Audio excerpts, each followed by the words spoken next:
Good evening, ladies and gentlemen. It's time for this week's Midweek Geek, and I am, of course, the old geek, and I am joined by my panel of ne'er-do-wells. We have Mage's Musings. Hello, Mage. We have Bear, the Gen X GM. Hello, Bear.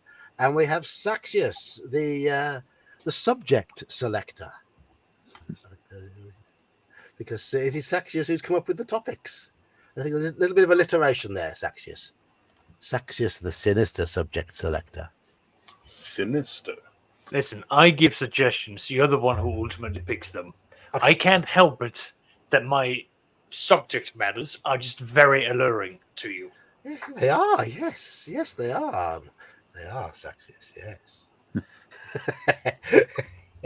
Any games this week, chaps? Any games? Yep, we had AD&D on Saturday. So the latest Night Below. The group is learning to you think they'd already know, these are older players, but they learned the hard way. Don't just kill first and ask questions later. When one of the players was hostage, and it's like, nope, the paladin's like, nope, we don't negotiate with evil, and just charged in and killed the guy. And next thing you know, the other player is stuck in a death trap, and they didn't know how to get him out because they killed the guy who could have gotten him out. So that was fun times. They were sweating. Is that the group that I'll be playing in? Yeah, that's the Night Below game. Yeah. Oh, good. Do you want me to play a Gung Ho Paladin just to join? No, you could. They already have two. They already have two. Oh, okay. Right. Okay. Although the one, because it's troop play, everybody has multiple. So the one Paladin, by the time you come, will be on a different quest. So. Right. Okay. Before we come to Bear, I do need to say hello to people in chat. We have Halakar, hello. Hello, Daniel. Hello, Skagdad. Hello from South Carolina.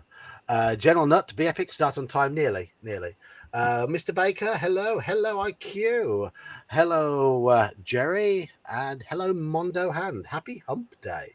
Is it a day for camels? Or am I getting confused? Hello, Middle of Crafty the Gamer. week.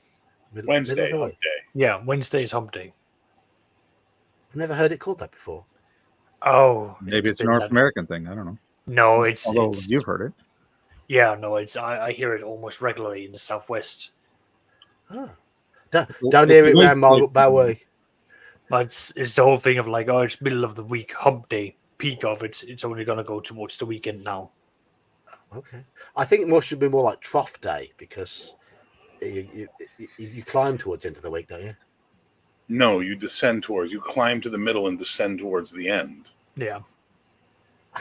But it gets better towards the end of the week. You got the weekend. Yes, exactly. So it's really a hard slog up the hill, and then you get to the top of the hill, and hey, I'm down to the weekend. I'm thinking of depression. Happiness. And this explains your worldview in one simple infographic. Yeah, pretty much. The chopped liver wants some attention there.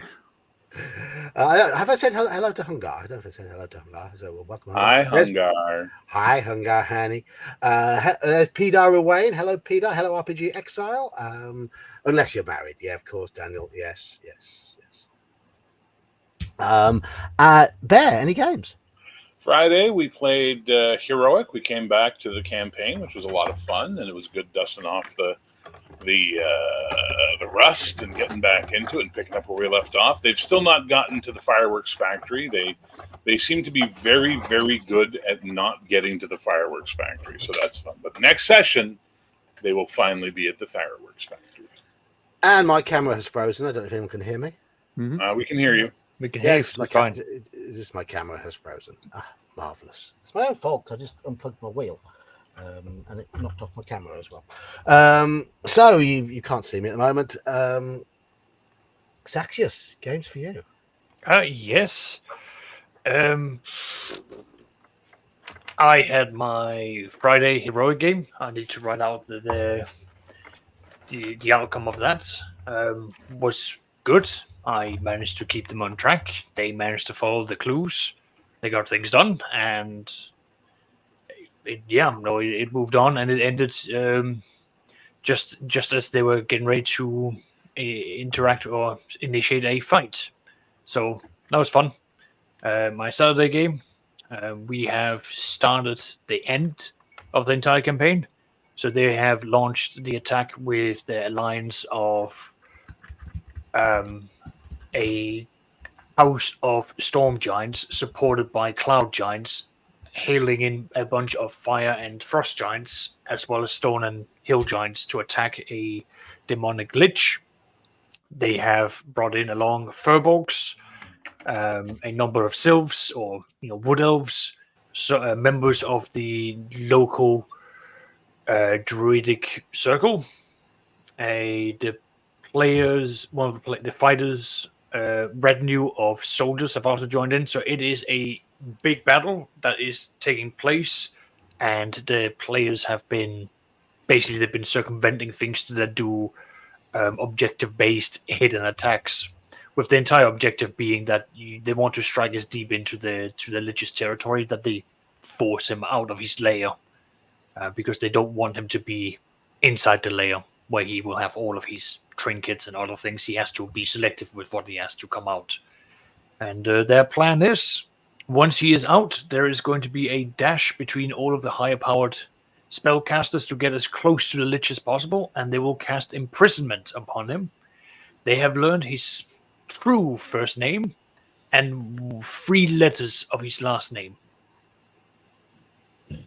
So they will try to do that, come hell and high water, because they have learned that he is in the middle of opening a gate to the hells, which means that red sand will come in, which in my world, red sand is the equivalent of uranium.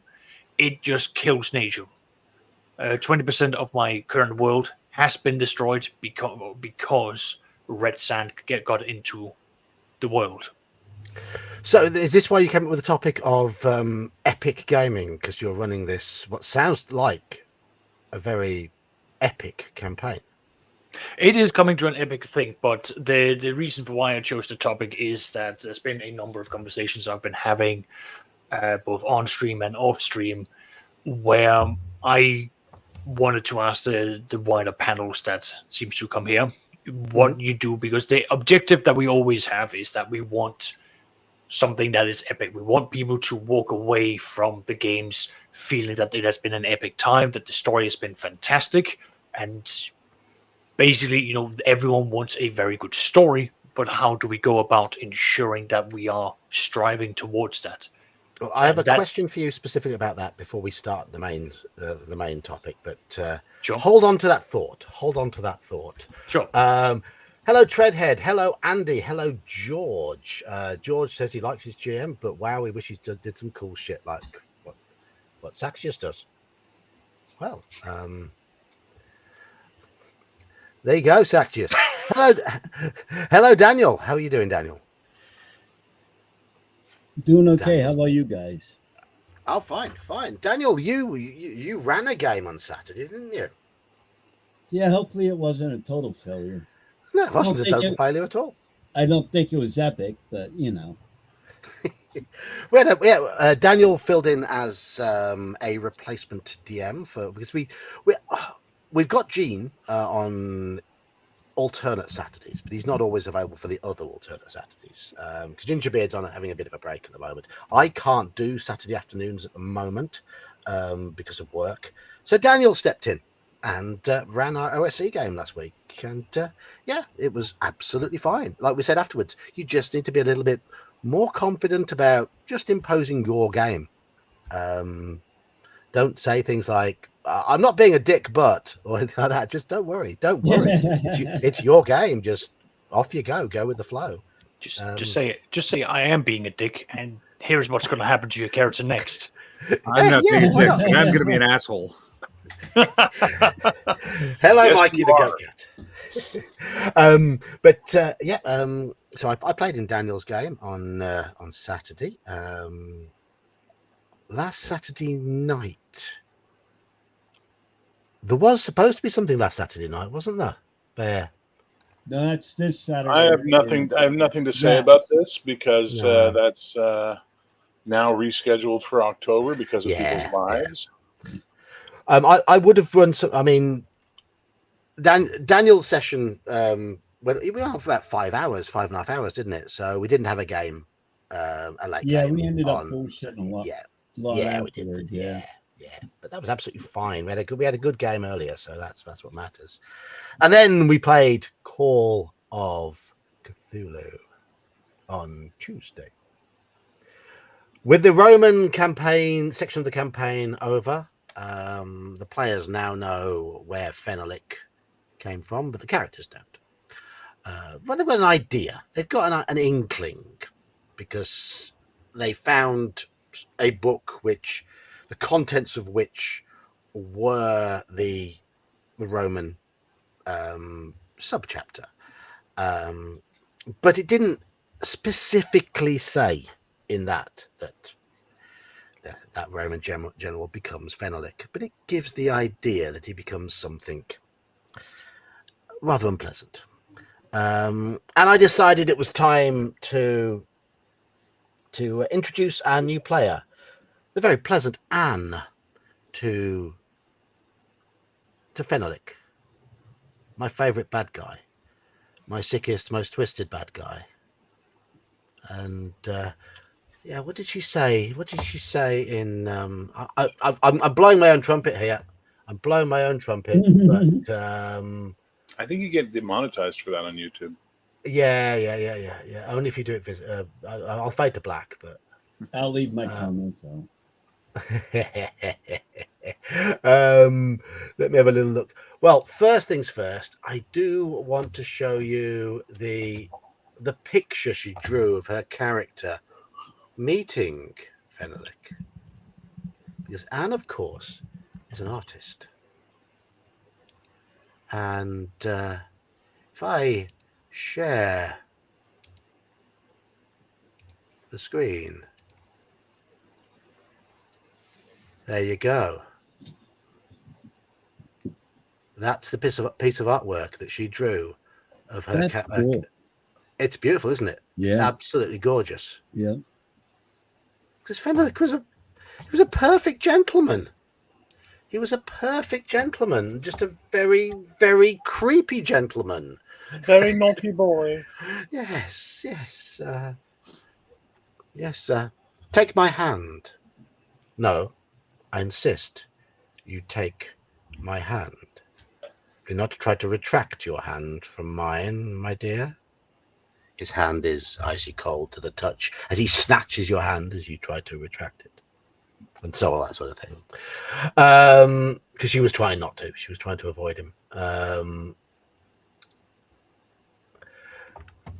And she actually wrote here, honestly, I'd play any scenario involving Fenalik at this point if John is running it. You know, I didn't get it until I experienced it for myself, but now I know why the party is obsessed with him. He's so deliciously awful. Which is very, very nice when a player says that. Hello, Sagemaster. Hello, Orc Call. Hello, Brian. Hello, Adino. Hello, Kabuki. Lots of people piling in. So, I'm going to come to what I'm trying to do to make my Call of Cthulhu campaign epic. But Saxius, I feel that you should define the word epic for us, because I think it has a number of meanings. You're muted, Saxius. Of course, I'm muted. Well, epic is the big one is that it is something that leaves an impact. It is something that leaves a memory. I'm keeping it on the topic of role-playing games. When something is epic, it means that it's had an impact for the player. It is something that stands out and goes like, this is a key moment in a campaign or in a person's memory of said event. Okay. So the point of the topic being that we all want games to be epic. We all want them to be memorable. We want players to be talking about the campaigns we've run. I mean, I'm just going to pick on you, John. Mm-hmm. Look at how animated you became. The fact that you had to go into character when you talked about Fenrik. The fact that you had to go in and describe a scenario because of how you have run this character and how the characters react, how the players reacted to this engagement. You can't be describing this as being an epic character that you always defer back to. I mean, go back to any of your other streams, you talk about him constantly whenever you can, because he has a very big impact to you, to your campaigns, and to your players, to the point of where some of them even get physically uncomfortable when you bring this character out. That is probably the best best demonstration of what something epic can be. Because if you look in a dictionary definition of epic is sort of like earth-shattering. It could also just mean long. A poem, yeah. And anything epic is worthy of one of those poems in the oral tradition. Yeah. Yeah, I mean, an epic poem is it's generally defined by being a really, really long poem with lots of very long. And I don't want my players just to think that's a long campaign. No, but you're taking it literal. Yes. And the entire topic being focused on role-playing games. Colloquially, yes. You want that's why I wanted you to define. John being a pedant? No. I know. Well, if you go into the Discord, you can literally see why I write the title, and there's a description underneath. Yes, there is. And I can literally pinpoint exactly what I mean, so that he can just go like, here's an entire topic, which is the opposite way of what what Oscar wants to go. Is like, stay on topic. Well, that's what I wanted. I mean, because epic can have a different meaning to the one I mean. High stakes, large, memorable. I knew the meaning you were going to get. Yes. Legendary, yes. I Glorious knew the meaning, for the House of Morg. I knew the meaning you wanted, but I just wanted to start it off. Yeah, of course. But that's what we want out of it. We want something that is memorable, something that has gravitas, something that has an impact. We want a story that brings out this kind of, I dare say, emotional attachment to it. I mean, end of the day, we want this out of it. We want a story that brings it out. Now, what I want to bring out in terms of the discussion is that we all have very different styles, but we've all then got different ways that we want to achieve the same thing. Mm-hmm. So why not share our notes on how we go about saying, right, how do we make an epic campaign? Do we start with do we set out bullet points of here's the beginning, here's where at the middle point where the twist will happen, this is then the ending we want to strive towards, and then we build building blocks between sessions to go towards that direction? Do we just get out the random charts table, whatever sticks then becomes the adventure? This is the sort of conversation I wanted to bring about. What do we do to make the story and the tales that we create as as DMs, as game masters, judges, when we have a group? George has asked the difference between epic and heroic. I would say here that you can be heroic. You can be heroic and have a heroic game that's not remotely epic. You can have an epic game where you're not necessarily heroic. Heroic is more the tone of the game you play, not necessarily whether it's earth-shatteringly legendary, whatever. Well, because sorry, I was about to say Bear has created a heroic game, but he hasn't created an epic game yet to sell. So no, that won't be, because heroic is so why did I call this game heroic and not superhero role-playing game 12, right? Because heroism and heroic implies the nature of the play. It implies the nature of the style. You're putting yourself in the way of danger for the benefit of others. Now, that can be epic, but it doesn't automatically become epic. And in an epic game, you can be heroic if you'd like, but you can also be a self-serving piece of crap who just happens to be in an epic event, and that's how you play. Yes. So those would be the differences between the two. Style versus scope. I was just throwing a shill in for Bear's comment, but thank you. I appreciate that. Absolutely. Hey, how about we take a day off of shilling heroic, guys? Please, for the love of Jesus. Please. Just remember to sign up for the Patreon. But yeah, but that nails it though. It's like heroism is a very specific moral bent. There is an ideal to be met, whereas epic can be anything big with high stakes and a large scope. Yeah. I mean, Halakar sums it up here as well. At the Mountains of Madness, very much. It's very much an epic story. But it's not remotely heroic. because it was just like shit, run away, this is horrendous, and that's basically. But it was a truly epic tale. So yeah. Right. So things you do to make your game epic. Shall I start? And shall I start with the topic you clearly want me to bring up here, and that is Fenalik. I'm currently, as you all know, I am currently running Horror on the Orient Express, which is an epic campaign in the dictionary definition, with the dictionary definition of epic, in that it is long and potentially earth-shattering. It is arduous. It is incredibly detailed. There's a massive amount of effort involved in running, preparing it, running it, and from the players in playing through it. But in terms of making it epic, in the sense that we want it to be epic, I've had to make a few tweaks to the adventure, because as it is written, it is a series of linked but a little bit disjointed chapters, all set in different parts of Europe, all with their own strengths and weaknesses, lots of flavor, lots of detail, lots of variety. And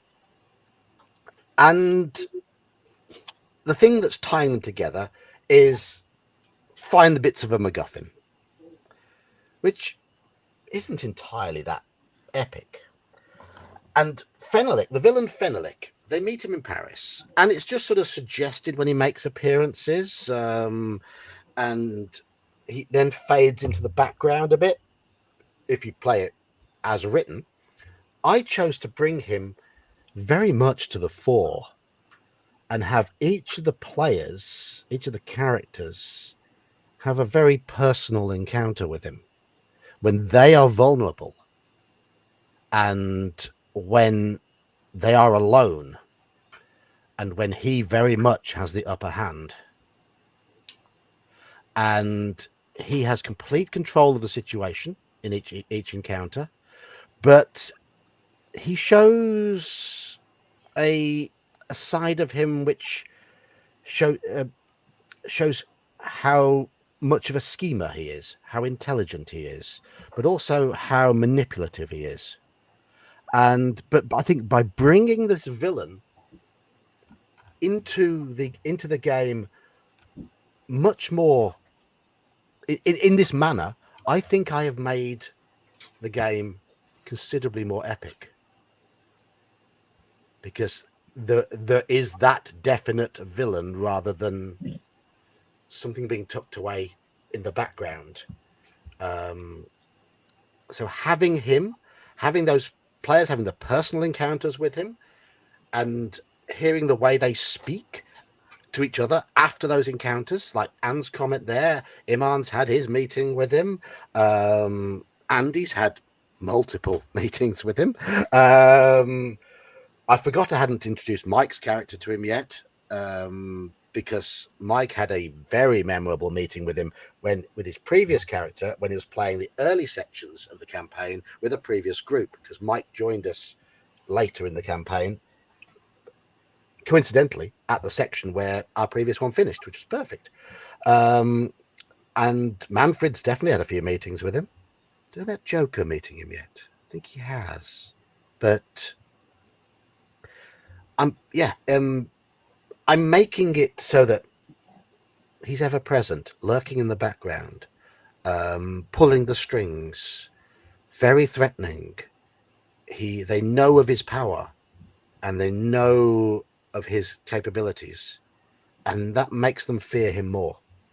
So yeah, that's what I've done. That's what I've done. An ongoing villain who the players have personal grievances with. Any comments? No, I mean, this is what you've been doing to build it in. You've brought in a major villain and you've customized the characters' interactions with them to bring about the immersion, to bring them into the world, to make them have a direct reason to either fear, hate, or respect him. I mean, just looking at, again, Imam was in the comments, calling out more Fenric.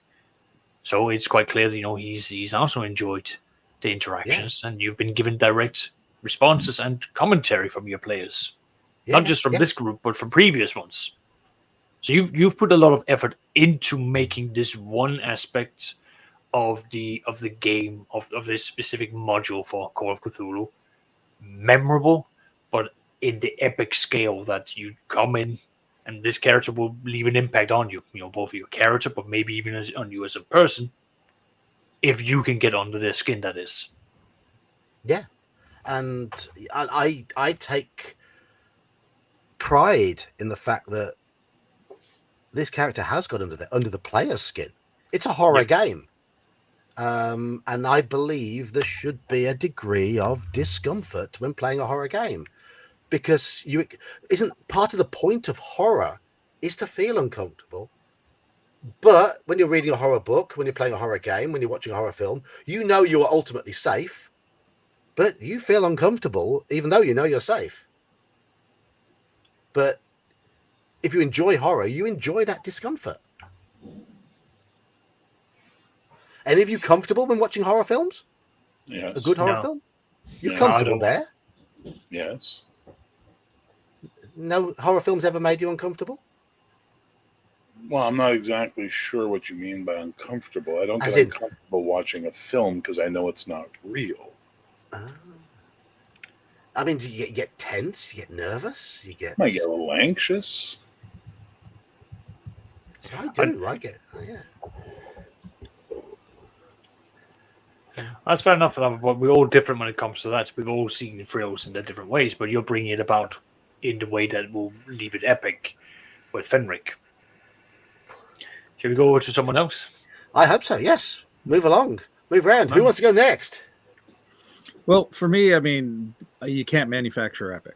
I mean, you can seed it. You can have a villain and whatnot. You tempt players with a villain. You're also setting yourself up for a potential anticlimax as well, because if they're so afraid of the villain, they think, this is going to be epic, and then the next thing you know, they wipe them out in one round. It's like, oh well, epic, which can happen, but that doesn't mean you don't do it, of course. For me, I mean that's partly why Fenric's been meeting them on his terms. Right. Well, that's a starter. I mean, it's like, when you play Curse of Strahd or Ravenloft and you get Strahd and you set them up, you don't just send them blitzing against the players. They'll get killed. But if everything is woven up and you build up to that final confrontation, but I think the key is the stakes. The key is the stakes are important, and a lot of it is the dice. Sometimes the dice will give you that epic where they're just not going the player's way. So the circumstance is bad. They think they're going to lose. Suddenly the dice turn on a dime and they win by the skins of their asses. And that leads to that epic experience too, because it's not necessarily manufactured. It's circumstantial to the game at the table. And you'll have people cheering when that one natural 20 comes at the right time or whatever, if you're using percentage or you know what I mean. So I think a lot of that is sitting back and just letting the game play. Because you're not a dirty story gamer, are you? You like stories to emerge. I like them to emerge, but even if you're playing a story game, you don't want to manufacture the victory for the players, because that will diminish it, especially if the players are onto you. You want everything to play out on its own, even if the story that has been pre-planned takes you to that final confrontation or to whatever, even if it's not the final confrontation, that any situation, major milestone in the story, you still want to let it play out and let the players feel that they've had a hand in it. So if you manufacture it, you will kill that epic vibe. Whereas if they feel they've earned it, even if it's a minor confrontation, even if you're, as an example, I ran a game like 15 years ago for a friend and his kids, and a sleep spell put out, this was D&D, a sleep spell put out all but my friend's daughter. And that was it. It was her versus the mage. And she's a first level character with 3 hit points. So the tension was there because she knew if she lost, the game was done. And she won. She got injured for 2 hit points or whatever, took it down 1 hit point, and then counterattacked and won.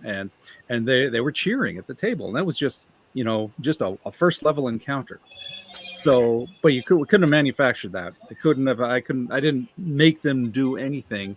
It just happened. So yeah, letting things happen, letting things play out, and just letting it fall where it will, you can create that epic scenario. And you don't want to try to make every game epic. Oh no. The game needs to have its ebbs and flows. So I guess in short, too long didn't read. Don't try to make it epic. Just let the game play out as it will, and you'll find the epic moments just come organically. Yeah, I mean that as Jimmy's just said. There's I don't know which whose channel Jimmy's chiming in on. Is it? He's on mine. Yeah. Yes. But not everybody in chat can read all the channels. Unfortunately, we can see them. But emergent gameplay, yes, very much can be epic because the dice, as you say, can produce high stakes. And you can end up with high stakes encounters from random generation at times and unexpected sources. So that is a different way of producing epic. But I know Bear does things differently, don't you, Bear? Well, I'm a filthy, dirty story gamer. Yes. That's the way it is. And with some of what Sean said, I agree. With some of it, I agree with everything he said. I don't see it always the one true way. Your dice allowing you to determine when things will be epic is lovely, and emergent story play is lovely, but you can't bank on anything at that point in time. And you can have a complete wet squib or damp squib of a session because the dice just turned against the players, or the NPCs' dice turned against the NPCs, and as a result, there was no epicness, there was no wow moments, it was just pedestrian. What you have to understand, and this is something that drives me absolutely insane, is that there's a difference between what the dice decide and what the story is directing. And the good GM knows how to dance between the two and let the dice dictate the action and the story dictate the events. And then when you get to the point where the two converge, you dance with the dice. And you let the dice results then decide what next move you're going to make. You don't pre-plan it out. You just go and stay nimble on your toes. For example, you guys are playing in a little game with me right now called Codex Albana, are you not? Yes. Would you say it's an epic game? I would. And it's going to be more epic because there are events that are going to occur. Now, there we go, I can't even speak English. Occur. But when these events happen, I don't know how they're going to play out. I don't know what's going to happen. It's going to be based on your dice rolls in the moment, and I'm going to have to react to you guys, react to the dice, and dance that dance. And for me, that's far more interesting and far more entertaining than just letting the dice dictate where things go and making emergent. I mean, emergent storytelling is lovely, but it doesn't mean it's the one true way or it's the only way. You can blend these things together. You can blend emergent storytelling with narrative storytelling and all the rest of it right alongside. And I think the more we get away from the idea of there only being one way to do things, or this is the right way, or this is the way I prefer, and everything else is whatever, the more we can learn to be better storytellers by basically fusing all of these tools from the box into the process, as opposed to just saying, this is the tool I use, damn the rest, which is I'm not accusing Sean of doing. I'm just saying I've noticed that as a trend of habit amongst a lot of people, especially in the one place where this shit constantly comes up, the D&D crowd. I have never seen these arguments happen in any other game crowd other than the D&D crowd. D&D players just love to fucking argue about things, whereas Call of Cthulhu players are in there having a grand old time, having these epic adventures where their minds are lost in space and time. Superhero players are out there having epic adventures where they take on the villains and save the world from the alien invasion, etc., etc., etc. But then we bring in D&D and it's an argument. Well, I like this. I prefer that. I don't want railroad. If you do story gaming, you're railroading me. If you do sandbox, there's no story. The point is it can all merge together and make a really fun and fantastic gaming experience that can be exceptionally epic. And yes, sometimes it's really fun when the dice make something epic that you didn't intend to be epic. But also sometimes it's really fun when the dice are going against you, but the story has an epic beat anyway that the players have to react to, and the dice don't matter in that moment. It doesn't come down to the dice as General roll. Nutter said in chat, epic failure is still epic. Fair enough. I mean, yeah. I don't disagree with that. Depends how the failure happens. For me, I am a story gamer when it comes to games like Call of Cthulhu. I think Call of Cthulhu lends itself to that style of play a lot better.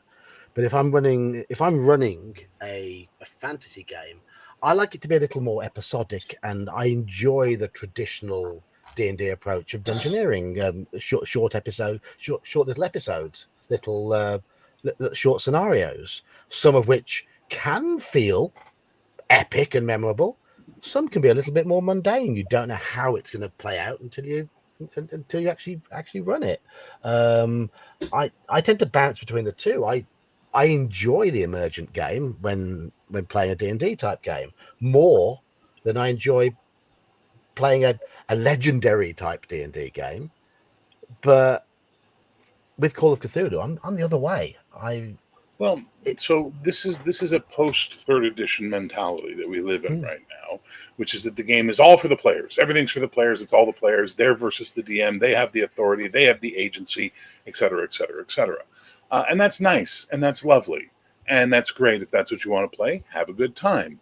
But to take the stance or the idea that D&D can only be that, or Call of Cthulhu can only be that, is, I think, hindering and really denying yourself a greater experience in game when you as the GM realize you're a player too. You're experiencing this too. It doesn't matter what game it is, and you get something out of it too. So when the players do shit you don't expect, that should be exciting for you, and then you have to react to it in an interesting and even-handed way. Not well, you throw out my plan, so twin bolts of green lightning streak down from the heavens and kill your paladin. You know, I don't make massive plans. Oh no! I get what your point is. Yeah, I understand. But I'm But saying I don't that make massive plans. No, I don't do that but either. I do tend to lean towards the story side of things when I'm running Call of Cthulhu. But there is flexibility within the story. As the players are finding out, I'm having to improvise quite a few bits and pieces in Horror on the Orient Express, which I'm enjoying. But as long as the whole feels like, I think as a product, it deserves to be given that epic treatment. So to have somebody like a villain like Fenalik be used. My God, do I have to drink every time I hear that name tonight? Yes, you are. Yes, you do. Yes, you do. Christ. Yes, you do. But Could for you me, tell us more about our Lord and Savior Fenalik and what he has in store for my future, please? Only if you accept him as your Lord and Master. And no, you don't need to accept him. You just need to Don't finish that sentence. Let him experience your warmth, Bear. Is your blood warm? Does your heart beat?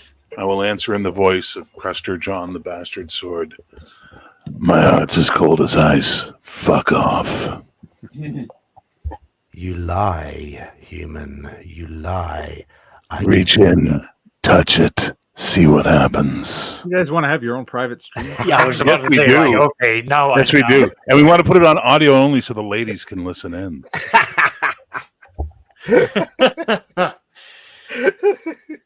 But no, okay. I won't say anything. Okay, look, let me explain something. There was an epic moment in a heroic game based on something Sean did. The dice dictated the epic moment of it.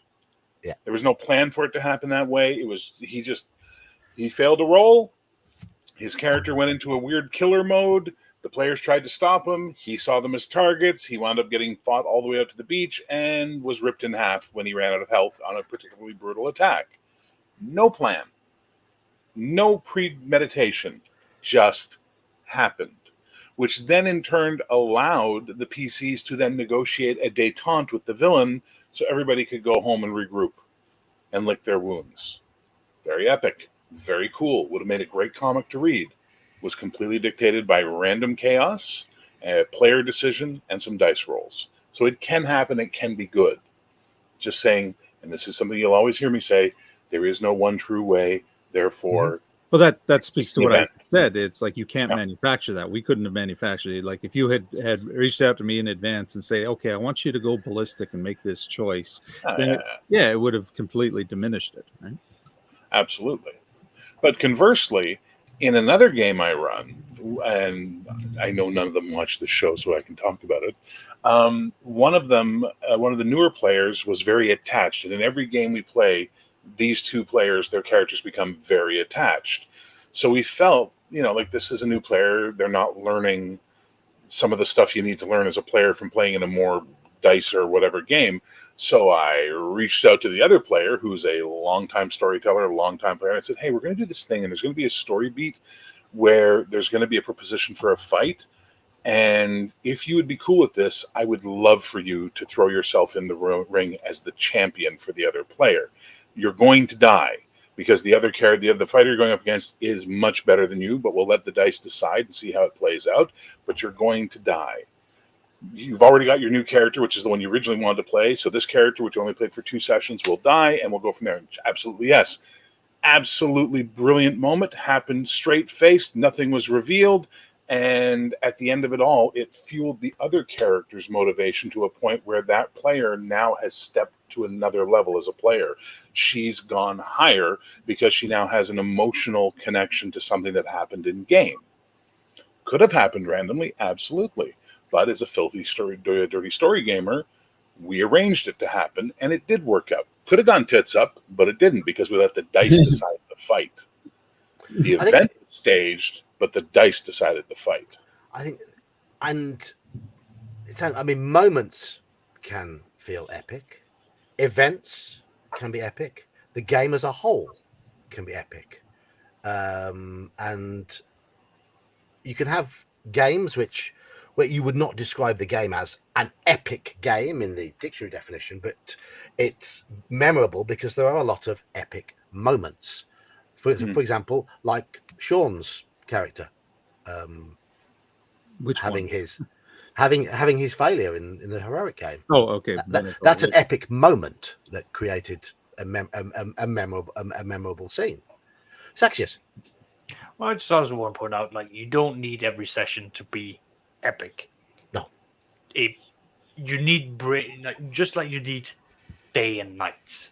There needs to be, that combination to create the differentiation between moments where you are, I don't want to say, doing the mundane, but you're definitely putting in the legwork. You're going through the build-up. You are uncovering the information so that you can either progress or you can become more prepared for what is to come. Using my real-life group when they went through Curse of Strahd, I made them aware of what I was like as a DM. We went through several sessions where they, got to adjust to what the game was like. And when they got into Ravenloft, I started out with a bang to sort of go like, whoa, system shock. This is not D&D Forgotten Realms. This is not Greyhawk. This is Ravenloft. And there are going to be moments of emotional pull where we will go into character, where we are going to be dealing with, things that are going to be dark and gruesome, both from a philosophical, moral, as well as, body horror depiction.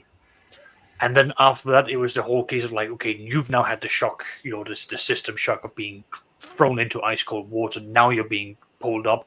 Now we're going to go through a couple of sessions where you are having to run from the village of Barovia, run towards Wallachia, where you can, gain safety. And there were several sessions where the players had to effectively, go through mundane stuff.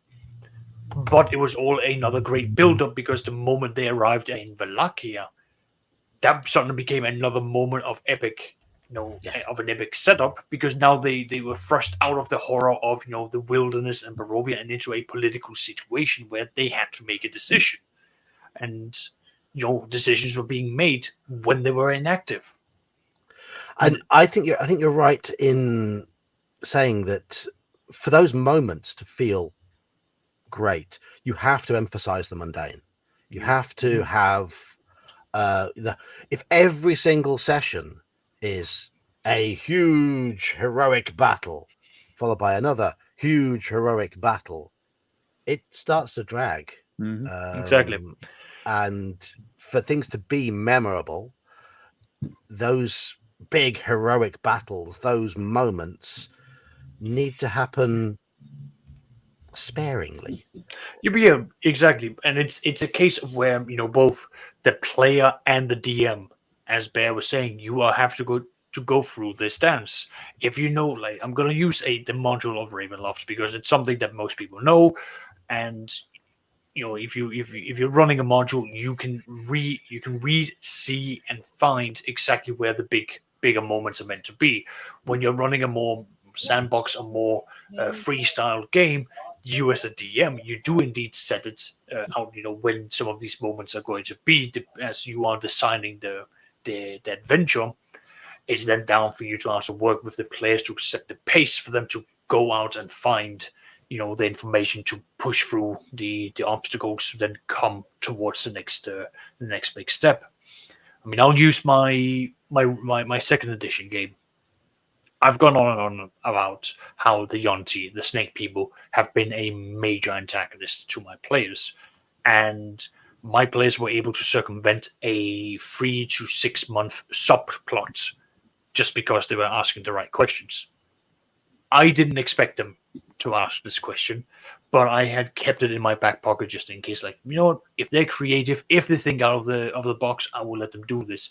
It catapulted them ahead of my schedule, and the players felt an immediate sense of reward and an overwhelming sense of urgency because they began seeing the scope of what the BBEG was doing. Because it's John T, it is not as simple as we're just going to overthrow a kingdom and be done with it. It is much more than that. There are several layers involved, and the players began seeing that the more that they unraveled, the more sinister it became, and the more urgent it became. And as of such, they had to rush towards a city with support, and they had to call in allies they didn't think that they would call in, and it was a big battle that happened in the background, but they were a part of key moments that to them felt epic, especially since a character had made a player had made decisions which ultimately cost them their character's life. And it went from being this is serious because the scope of this region is now in our hands to this is now personal. There is a player that is down, and we want blood. Well, that's the point I was gonna come on to. Sort of like little techniques to sow the seeds for potential epic moments. And we come back to the idea of failures. Getting revenge is often something that the players will remember. If they get their asses kicked and they get the opportunity to go back and wreak revenge on whatever kicked their asses, that is more likely to feel like an epic part of a campaign than just constant success. Well, the reverse is also true. You get a group that's been just owning everything, and suddenly they suffer that first major defeat. Yeah. That is equally epic. Even that doesn't make them feel good, but the logic stands. It certainly does. It's a big moment for the players. It's a big moment for their characters because it's also a point, especially if you're dealing with players who are in tune with roleplay. Mm-hmm. Their characters grow as the story develops, as the story unfolds itself. They will suddenly go. I am going to pick on one of my players. He started out as a pure wizard who was just, I've got student debt. I've got a house I can barely afford. I am desperate need of money. So, like many D&D games, you just went out to do, gather up money. But it then turned into something more, and he's now a lord over land. He's got people he's looking after. He's given his blessings for his serfs to be married, and he's gone out of his way to talk to both to the grooms and the brides to make sure that they understood that this was a big moment for them and they should not be taking these vows lightly. That was a good sense of characterization because he was now showing that him as a character, his character was growing from someone who had just finished his time as a wizard apprentice to now he's having to instate himself as in a lordly fashion. he now has to take on the regal position and act like someone who took the what's called the health of his subjects very seriously. Yeah. Another. I mean, we associate epic moments with, more often than not, with big combat, big defeating of enemies, or big battles which you may win or you may lose. But have you got any examples of really memorable moments from your games that were not combat related? Before we come to that, yeah, Saxius, I can see you're ready there. I mean, Halakar's mentioned how it's just something like as simple as a level 1 fight with orcs can feel epic because of the dice, which is something Sean was talking about. Going through the keep one time as a fighter, the DM lived and died by the critical hits and fails chart. His character was the last alive, fighting orcish women and children.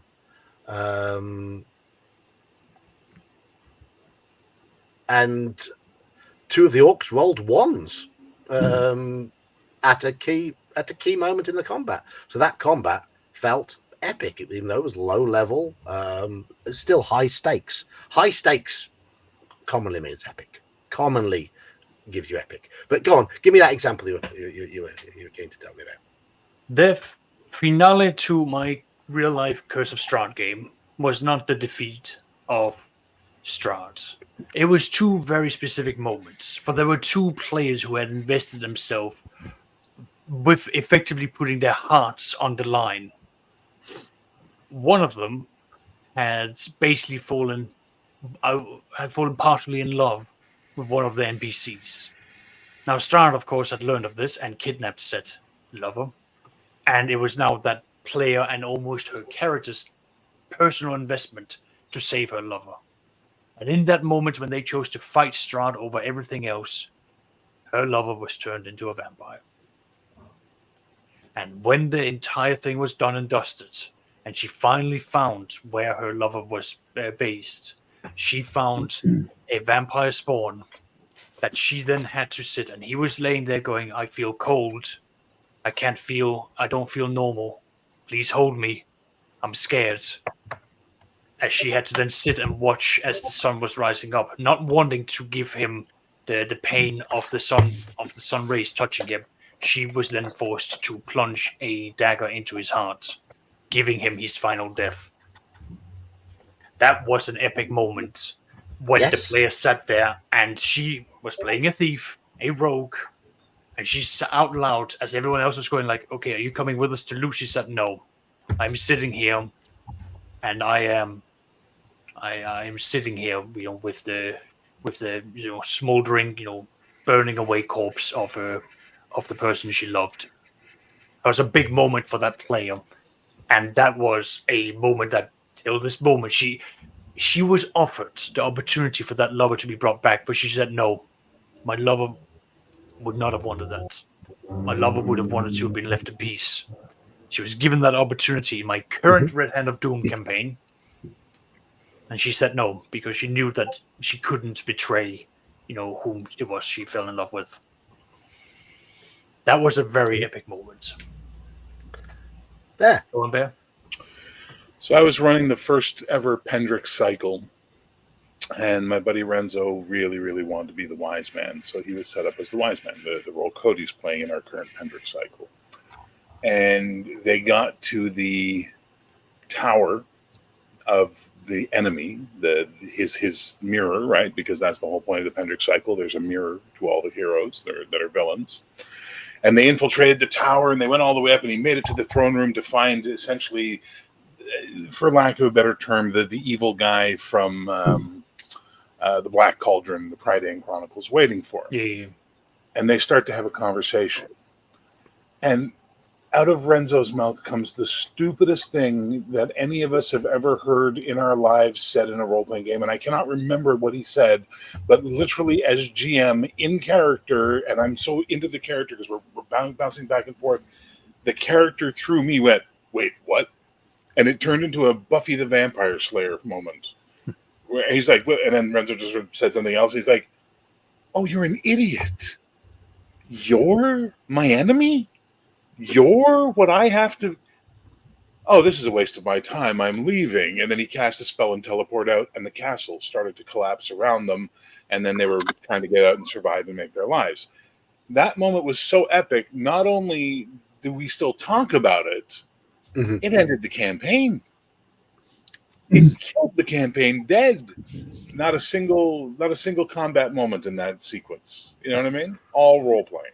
I love that. The fact that the big enemy was just like, you are my arch nemesis. You are the best that good can muster up. Yeah. And you are below me. Yeah. You are not even below me. You're not even my shadow.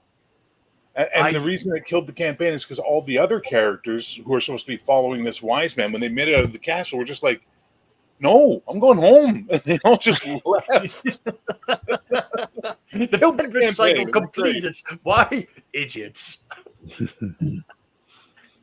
And I mean, that's a good definition of what we consider to be epic in terms of gaming. Something that your players will talk about for years to come. Well, you've already met your opposite, Devere.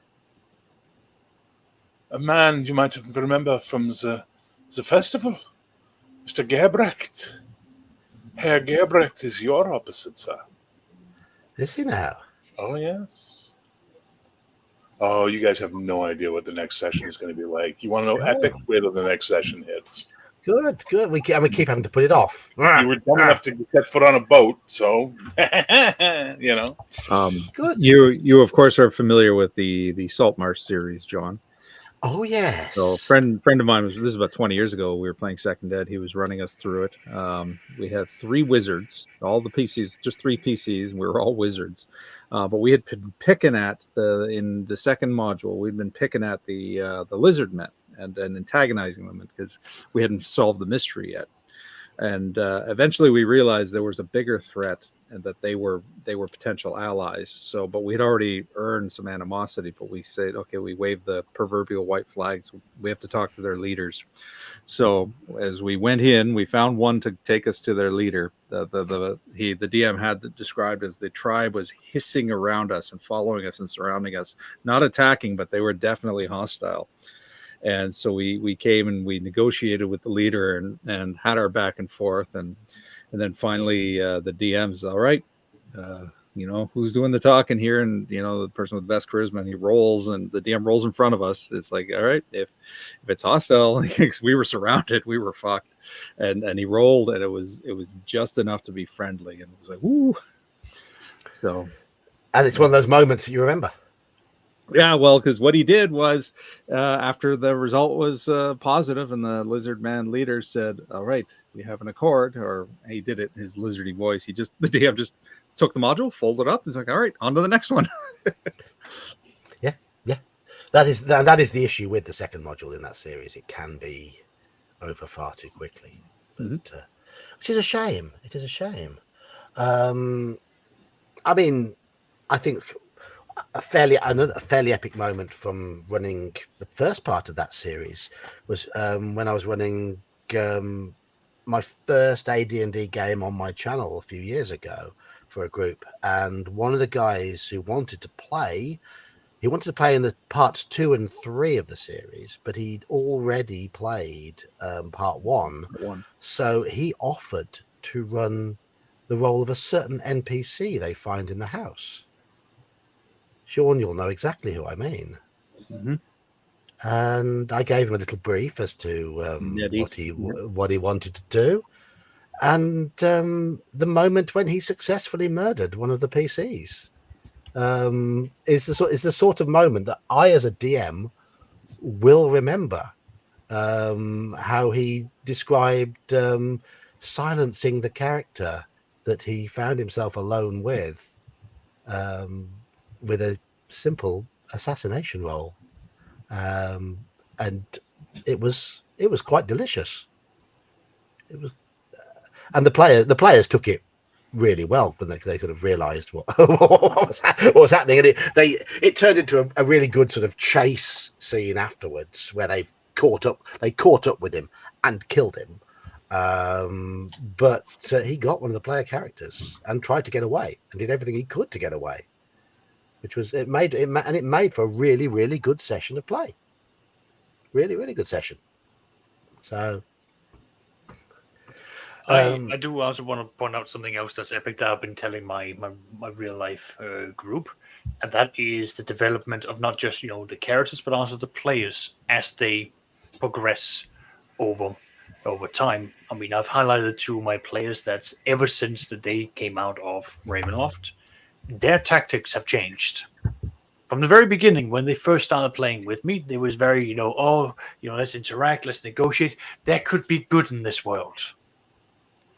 Now that they are playing with me in Red Hand of Doom, I had the pleasure of where they had to sit in a ranger's hut where his wife was, and the players were just sitting and going like, okay, the wife is clearly a hag.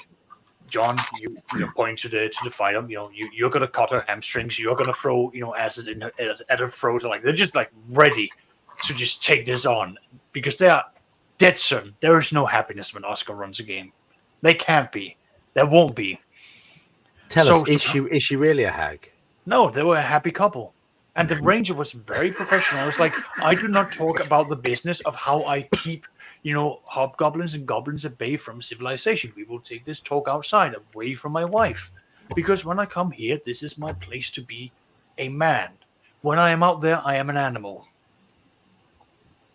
And that was how it was. The players were not ready for that. And I loved throwing them a curveball like that. But they have moved on, and they've now, cast shockwaves while goblins were underneath water. Sonic booms underneath water, bursting eardrums and all that. Great stuff. But yes, as I've been complimenting my players, they as players have grown. Their tactics have developed and adapted to what I'm like as a DM, and they in turn feel that they are now brave to take on. Never mind. The players in turn feel that they are brave enough to start taking some risks, which is now forcing them to be out of the comfort zone and into a more dangerous environment, which they feel it is epic. Because they feel that they're confident to push themselves.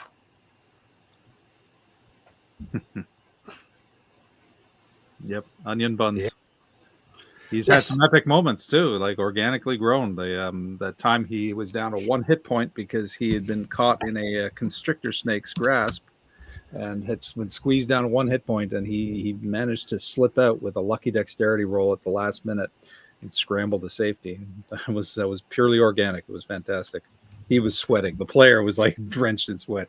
He was afraid he was going to lose the character. I mean, yeah. I think it is necessary in order to create epic moments. You must have a real sense of peril in your game.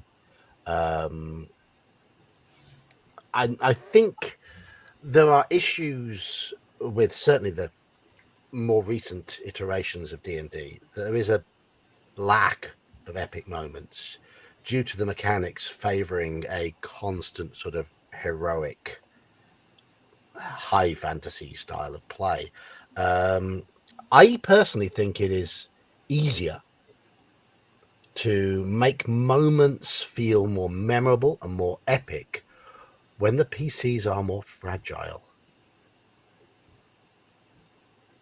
Vulnerability helps because it raises the stakes, but that doesn't mean 5e can't do it. The problem is 5e, I think, tends to try to manufacture those moments. Every player has how many abilities and actions and reactions and things you can do because you want to feel epic. Oh, I can always react to this. The shield spell now is a reaction as opposed to having to precast it, things like that. Oh, at the last minute I reacted. Oh, it was an epic block, things like that.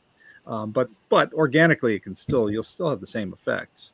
And I've seen it happen in my 5e game where the players will. It's a weird thing. The dice are fickle in any game, but I have seen so often where the players start off and they're owning the game. Well, this is going to be an easy fight, and then suddenly the dice turn sour, and then they have to scrape the win by the skin of their teeth, and it happens so frequently that I can't help but wonder if there's some design element in there. then the reverse is true too. Sometimes they start a fight getting owned completely, and then the dice turn, and they just manage to eke out a victory. Kokoshuka, organic is better than manufactured, in my opinion. Yeah, I would agree, and I want to make a little comment that leads to us discussing this question from Jimmy. Where was I going? Oh God, I'm getting old.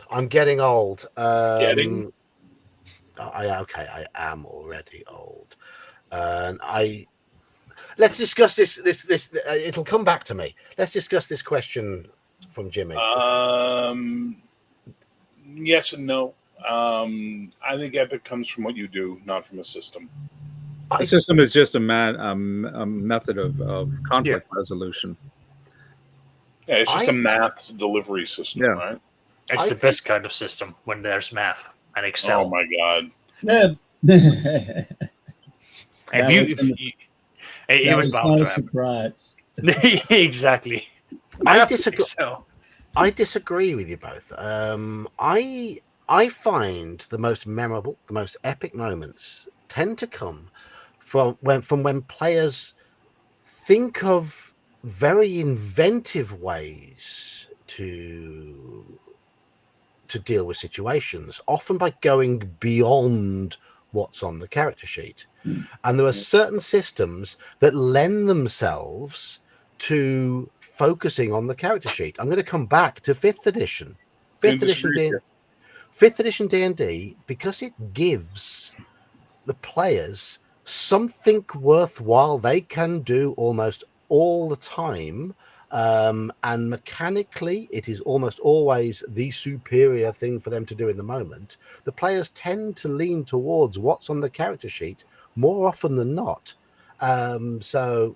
Okay, but conversely, in a 5e game, I watched a rogue who had his character sheet memorized top to bottom, do every reaction, bonus action he could do, bip-boppeting his way through the grove of the bottom of the Sunless Citadel, and the wizard walked slowly across the map while the rogue was doing all his epic shit, put himself in a position where no one could see him, and lightning bolted an entire line of villains, and everybody at the table just stopped and stared at the player like, what the fuck? And he's like, what? That's what I do. I cast that spell, and it has this line, it does this, and it's done. Now, that could have been OSR, that could have been 3rd edition, that could have been 1E, anything. So I disagree that fundamentally the system will lead to non-epic or too many choices. I'm not saying it'll happen in all the time. I think the tendency with playing, not in my experience, play a game that where the system promotes the idea of keeping the characters having something mechanically worthwhile they can always do, tends to get players to lean back on the character sheet, which makes the game a little more mundane. No, I'm going to disagree. I'm going to disagree 100%. It's a tendency. It's a tendency, but it's not the rule. Maybe with your players. I think this is to where it might be, again, yes, your pool, it's your perspective, it is your experience, because I have a very vastly experience with this. My 2nd edition group, when we started off, we were doing as close to rules as we could, minimal amount of house rulings, except for the ones I do to make it my game. There were a number of times where the players were having an absolute blast because we played within what the system did. One of the players were using advanced illusions. He was having he made it look like death himself was coming out of the ground. Frost was coming across the grasslands. Chill was being had. They could feel the monsters could feel heat being drained from their face as this illusion rose up. And there's been plenty of times throughout that moment where spells have been cast, and that was just the players looking at what the ruling of what illusions were, the limitations of the spell, and then they brought out this idea of like, here's what I'm going to do. My entire point is the rules of illusion is the monster, the illusion attacks, they roll save versus die, or they get a heart attack. That's all that there is to it. But the details that the player went into it meant that they had worked within the system. Similarly, one of my other players, he used Alter Self, became an Aarakocra, and was able to fly around in a forest where it was redwood trees, humongous trees, where having the height advantage is a big difference, and he was able to make use of that. I had hobgoblins practically almost shooting him down when he was doing this weaving and wobbing, and it was all within the rules. Your players can still work within the system, because end of the day, the role-playing system is there for them to have something to work as a baseline. They can still be creative, but it's still there. Things will come from players thinking, using the square box to sort of shoot themselves off from, and then acquire the victories from that way. I mean, I tend to find things more memorable when the players think outside of that box, though. Personally, that's my personal opinion. That's fine. You can think outside the box, but the rules, the system is there to provide an even playing field. The DM was going to be twisting and turning things, because things are going to be, a little bit different at times. You might be making your own monster, but at the end of the day, you are bound by the same rules, by the same rule book, because this is how it is meant to allow for the DM and the players to have that social contract. You're both adhering to the same things to make it work. True. I just think there's a lot of modern systems where the walls of that box are a lot more rigid than a lot of simpler systems. Sure. And I prefer to go with something that's simpler, more flexible, without the imposed rigid constraints which to me seem to try to impose a conformity. Well, not so much a conformity, but a bit of more of a sameness across the characters. I think 4th edition D&D was most egregious for that. Combat? This is my biggest complaint with Savage Worlds. Eventually, everybody just becomes the same, right? Okay. But what the players do with that is what's going to make it different. And it's going to make it more exciting and more interesting and more epic. I think you have a valid expression based on your experiences, but I think you're also potentially leaning a little bit into the grognard argument that, modern games take away the experience. It's not on the sheet, it's in the player's head, but that's what you're doing. You're making that argument. So for me, he's making the noise that goes with that argument. Exactly. And as I am no fan of the French, I disregard grognards often because, les grenards sont pas valides.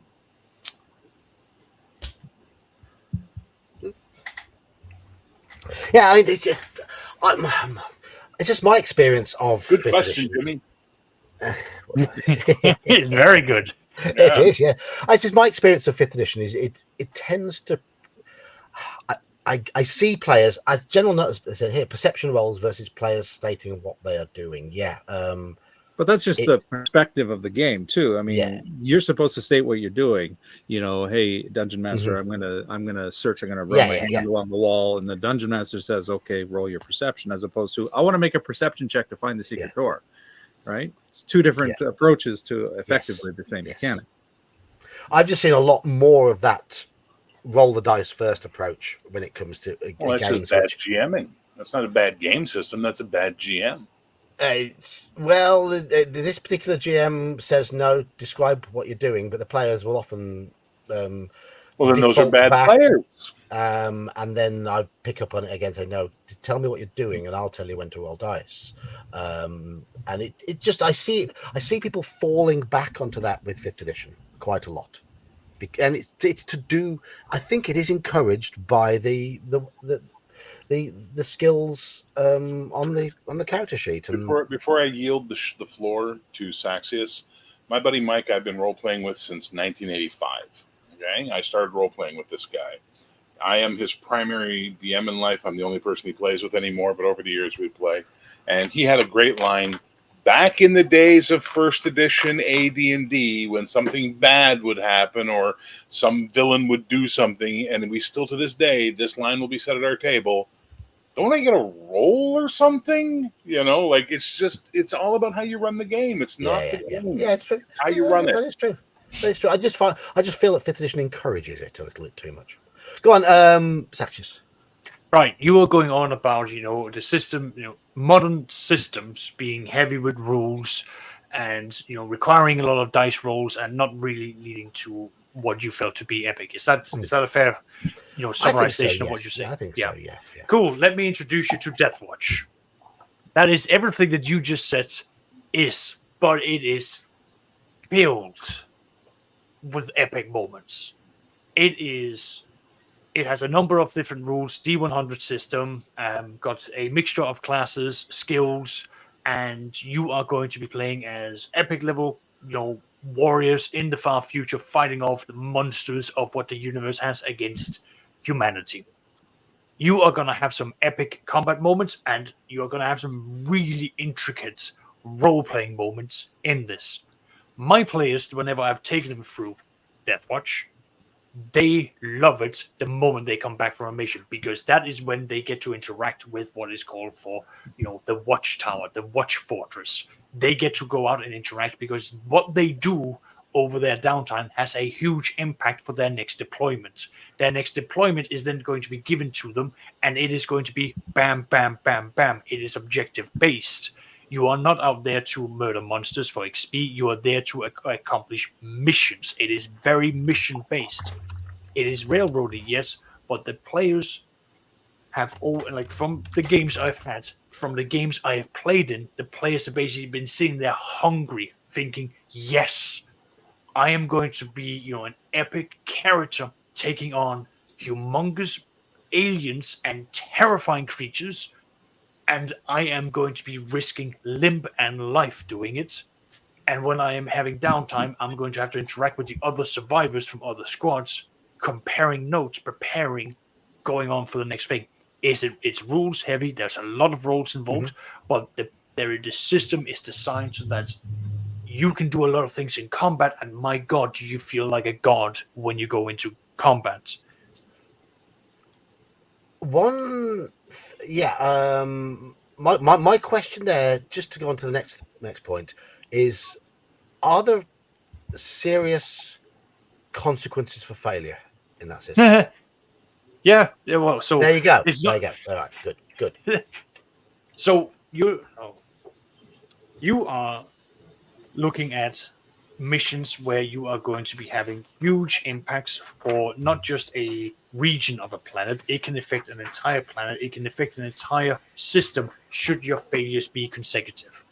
You are Yes. playing large. It is large scale, as it is with all things Warhammer, and you're going to be playing as the famed Space Marines, and you're going to have clashing personalities, clashing backgrounds, but this is what makes it very unique and a lot of fun.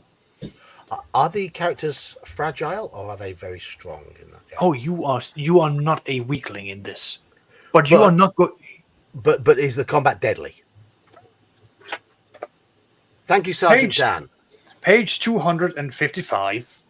Explosive critical to the head. If you get a explosive damage of, let's see, 7 to the head, both head and body are blown into mangled mess, instantly killing the target. In addition, the target is carrying if the target is carrying any explosives, any ammunition explodes, dealing 1d5 plus 5 impact damage. Blah blah blah.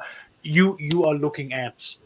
Your character can have moments where his arms will be ripped off him and it will be used to beat him to death. Similarly, you're going to be doing the same thing to others.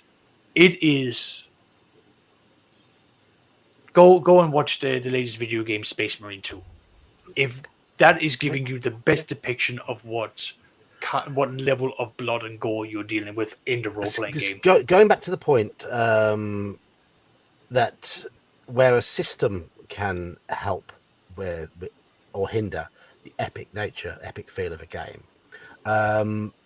That system there, despite all the masses of rules and everything, it strikes me that there is, even though the characters are powerful, they're still fragile. And I think for games to feel really epic, it comes back to there has to be that really strong sense of danger. Really, really strong sense of danger. And it's there. Bear, I saw you nodding there. Yeah. No? What's your question? No. What are you asking me, man? I You guys just- I talked just- about a game I've never played, and I don't care. So You what's look your like you question? had something to add, but No, Sergeant Dan, nothing, Dad. Other than I don't believe system dictates epicness. I believe that players dictate epicness. I think it And can. comes. I think it can have a big influence on it, but we have to agree to I disagree. think that's limiting, and it's a narrow frame of thought based on the idea of bad players and bad GMs. I'm going back and saying thank you to Jimmy for this very good question. It's gotten us fired up. It Yeah, has indeed. we rarely disagree on this show, so this was quite fun. Yeah. I just think that certain systems just don't have enough memorable moments. Yes, it can be down to bad players and bad GMs. Dude, if you play Flip Coin Dungeon, you can have amazing epic moments. Don't even. Okay, have you ever played Hollow Earth Expedition Hex? No. Okay, the entire Ubiquity system is based around this. You have a pool of dice. You decide before you roll the dice, odd or even is your success number. If you get enough successes, you beat the target. If you don't, you fail. So essentially, it's flip coins. Okay, and the dice pool can be whatever you want. It could be all D6s, it could be all D4s, it could be every die you have put into a pool. Because all that matters is odd or even and the number of successes you get. Yep. That's a system that's not particularly making anything epic happen. It's not a system that's particularly giving you lots of options. It's just a very straightforward task resolution system. You can do epic stuff. Epic stuff will happen. Come on, man. I'm going to be a stickler here, and Sam, but I don't think certain more modern versions of D&D are the best systems for epic gaming. Okay, you've made your point. I have, yes. We've made our point. Yes. It is now down for the audience to pick the information that they like that they can apply for their own games, and then go with that.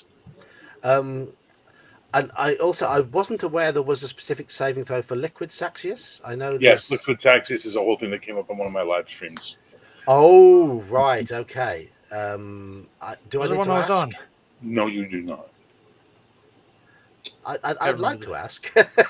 Well, then ask Sergeant Dan. He's the one. Oh wait, Thank you, Sergeant Dan.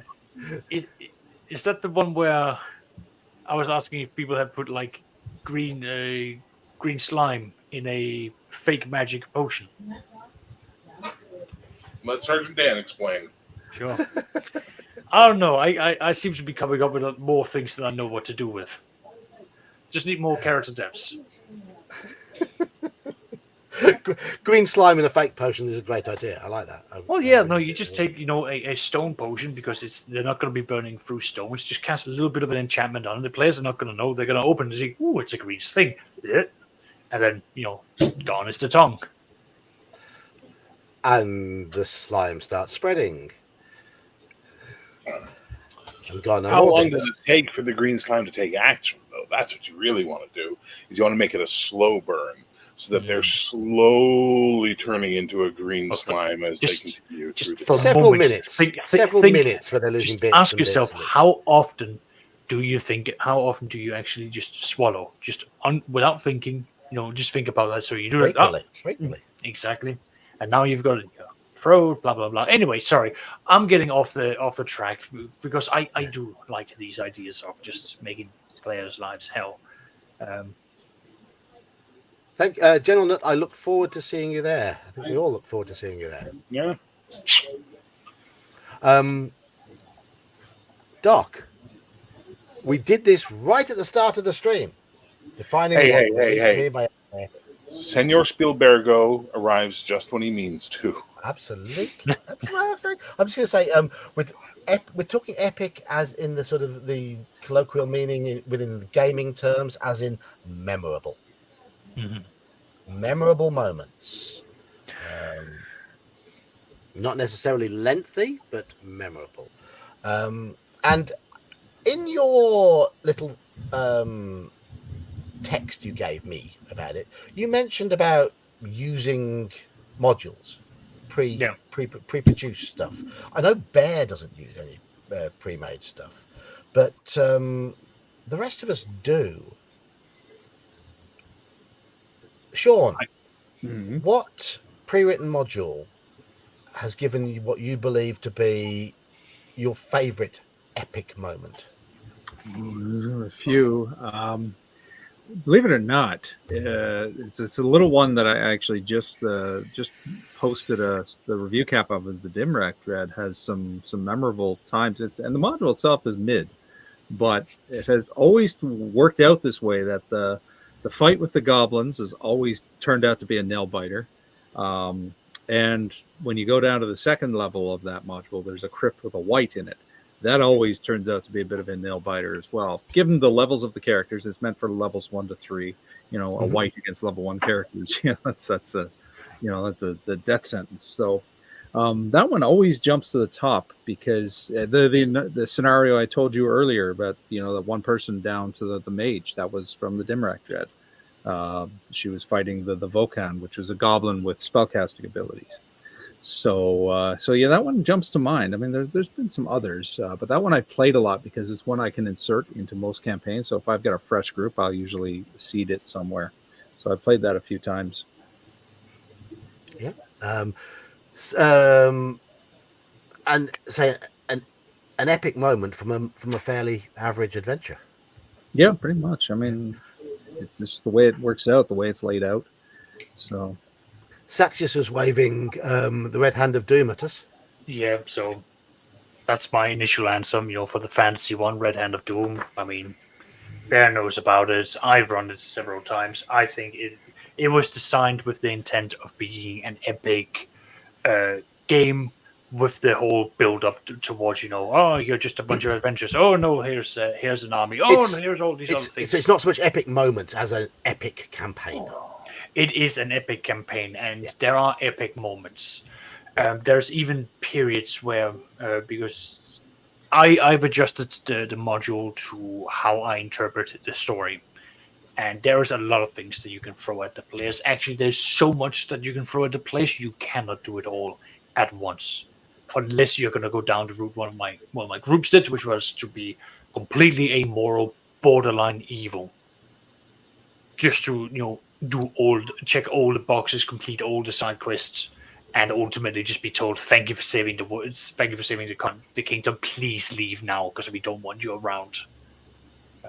I mean, for me, it's the series that has produced the most epic moments and a big epic finale, and the whole thing felt great. Is the Saltmarsh series.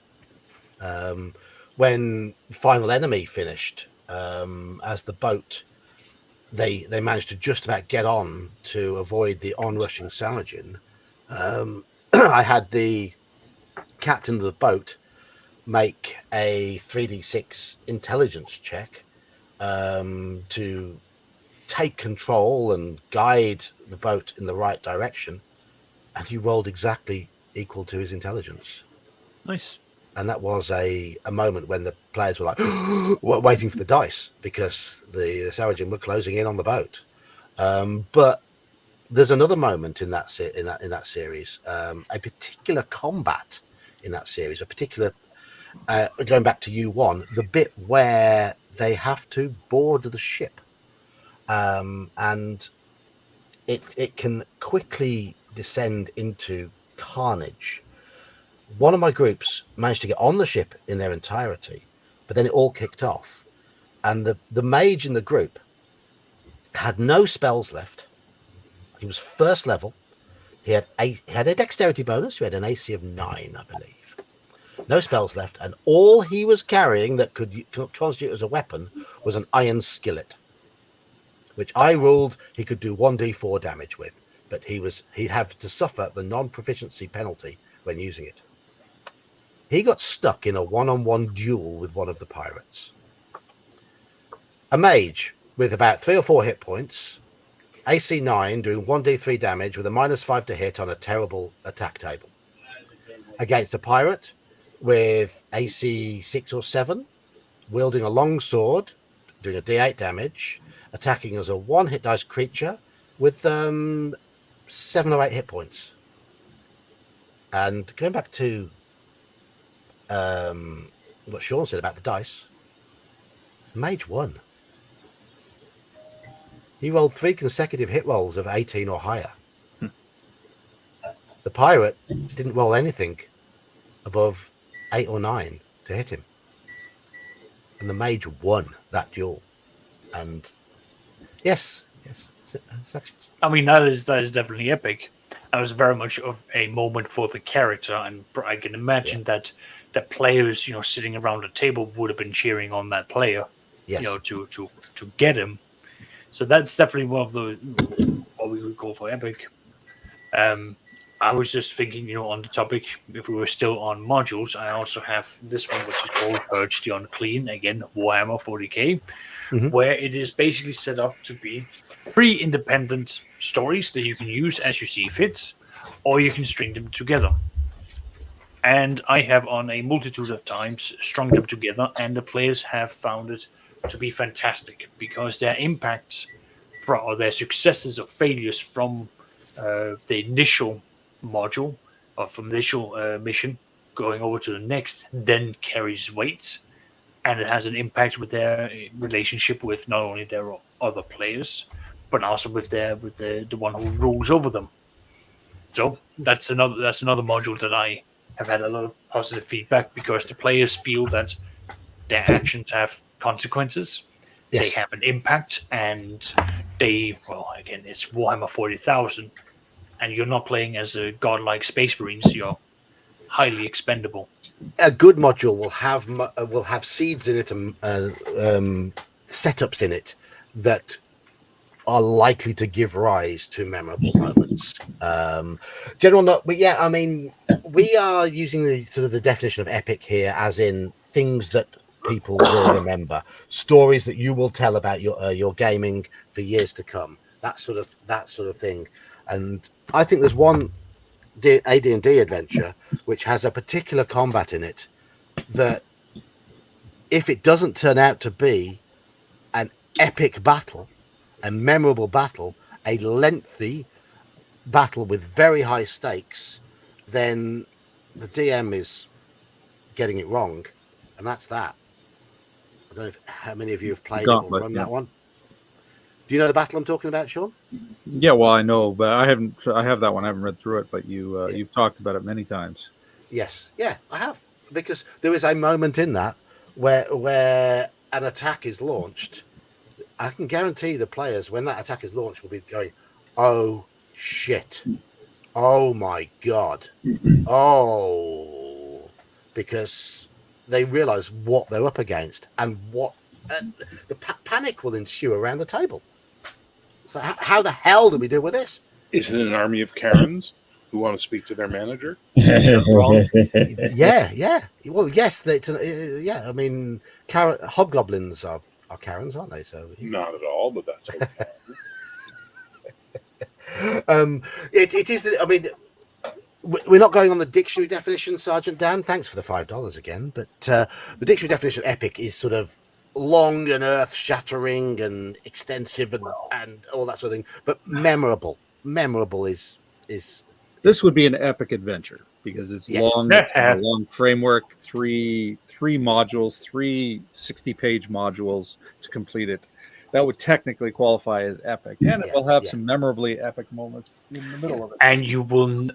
That's the same one where you don't fight a drow in it, isn't it? You go into the Underdark, so there's what you would expect from denizens of Right. the Underdark. Yes. Because I thought the entire tagline was, you go into the Underdark, and for once it's, not the drow that's the main. Anyway. But you do encounter drow. Yeah. Oh, okay. You do encounter them. Fair enough. In the Underdark, you have to deal with the different factions down there, and that's part of the story. Is you have to try to unite with them or work with them to take on a bigger threat. I'm going to have to see if I can find a 5th edition conversion for that, because I'm sure that once my current real life group is done, what have you.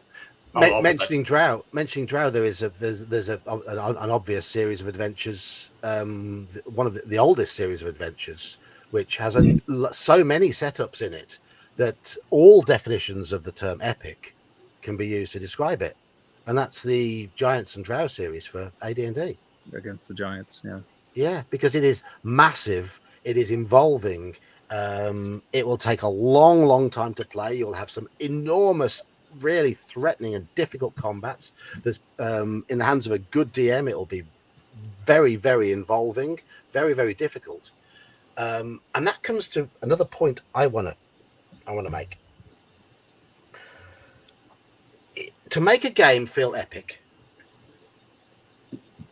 a DM should use the enemies at his or her disposal to their full capability. Intelligence, abilities, planning, and cunning all need to come into it, in my opinion. Otherwise, it just becomes mundane. I mean, to a certain extent.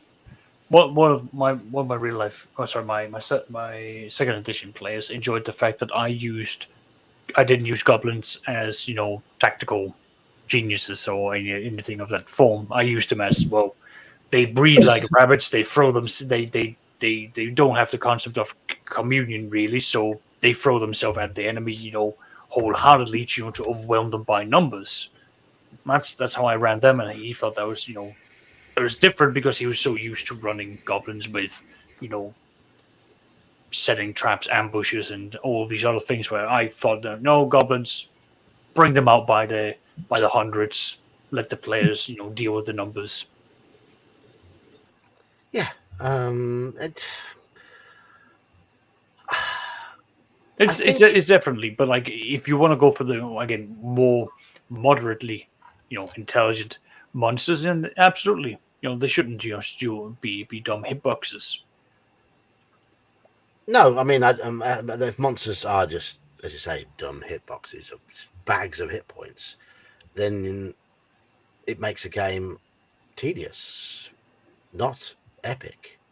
It might fit the definition of epic as long, but not in a good way. But there is a place in any game for a fodder species that can be manipulated and utilized by bad guys, as long as you've got the bad guys in there who bring life to the game. But we've talked a lot about fantasy at the moment. What about other genres? Or do we not? I've talked about horror.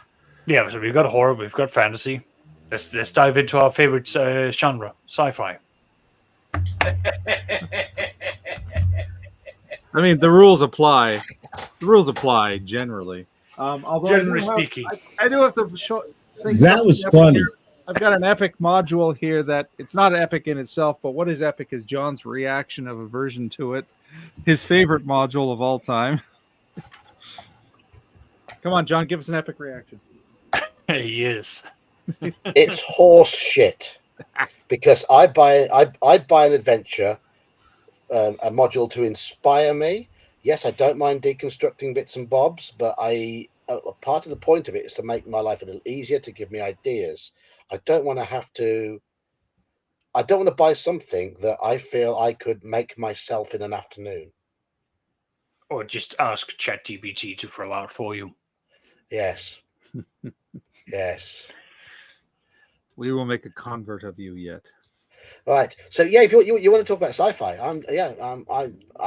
I've sat back to listen to you talk about sci-fi. No, definitely, because there are many ways that you can go about doing the sci-fi. But I'm going to be picking on Star Wars, primarily because we watched a little bit of the Mandalorian show, and I've come to quite enjoy some of, again, you can do episodic, but you can also do space opera, where there are meant to be stakes involved, where the characters are not just out to do what I think would be fun, which is to be space truckers, but they're out to make a difference in a world that could be unfair. You're fighting against something that is bigger, or fighting against something that is bigger, where the adventures isn't just set in a specific continent, but it's set in a specific part of the universe, where you get to have a little bit more fun. You get to pull out some of the different both scientific and maybe even sci-fi / mystical aspects. I'm gonna point at my Rogue Trader book. They've got rules about sometimes you go through areas of space where there are gravitational pulls that aren't fully explained, because there is no light that you can see, so you go through almost as a form of turbulence. You've got to navigate situations such as that. The tenseness that I've had as a player in one of the sci-fi games, where the DM said a ship does not have windows. you're in a submarine. You are in a submarine and you are relying on all the radars around you. And as a group, the tension when we went into combat was just through the roof. With one of the players describing that his character was practically glued to the radar screen. My character, trying to make sure that we lined up the shots so that we could fire off torpedoes. Combat in that moment was really tense, and equally so when we had to interact with different, factions who had very different cultures. That led to some it's two moments I would definitely call epic, because there were culture clashes, very palpable, because we did no pre-work, we didn't do any research, we came in blind, and we were at fault, and ultimately it made us enjoy the moments. They were exploring the unknown without the ability to get any form of sort of a warning. Well, we any sort could. of preparation. We could have. We were just idiots. We did not go over and basically go like, "Hey, we're traveling to this part of the system. What should we do?" We just went. We've got this ship. We don't want to pay for owning this ship. We're just gonna run away from civilization and hope that the taxmen won't catch us. Well, guess how well that turned out. I'd like to make the statement that only Saxius could think tax evasion is epic. No. Well, hell, that's how they got Capone. That was a pretty epic story. No, it wasn't. It was actually a really disappointingly lame ending to an epic story. That's the point, right? John Dillinger has an epic end to his story. You know what I mean? There's still people talking about it to this day in conspiracy theories. Who was the lady who lit the match and all this type of stuff, right? Tax evasion is not epic. I'm sorry, Saxius. Fucking manifests and shipping protocols it's boring. That said, someone in my stream yesterday I said really needs to talk to you because they were really into the idea of the stuff you're into, and I was like, you two should talk. You probably get along really, really well. I can't remember who the hell it was off the top of my head, but yeah. What, so do I just need to go back to your stream yesterday and watch that? No, they'll I'm sure they'll pop up at some point in the future. Don't worry. All right. So I think certainly, I mean, I know, as you know, I know very little to nothing about sci-fi, but I can see how it has the propensity for epic games because the world feels more vast and more unknown. That comes naturally from the genre, I guess. Am I right or am I wrong? I don't know. Interrupt me if I'm talking bollocks. God, no. You talking bollocks is my favorite part of this show. No, interrupt me. So, what was your premise? That sci-fi is too vast? Is that what? I know. I think it's got it's a very good genre to introduce an epic. It was Connell. Story. Thank you. Because I think that the whole idea of the vastness of the universe and the amount of unknown shit that's out there. I'm going to point to something that I think Bear talked about, a while back, which was Battlestar Galactica. Really epic story of, human civilization as we know it has collapsed down because the Cylons have, attacked the planet Earth or whatever has all been destroyed. You are now a fleet of humans numbering up in around 45,000. And you now have to go out and find where you can settle. This is an epic story. There is a goal in mind. There is a threat behind you.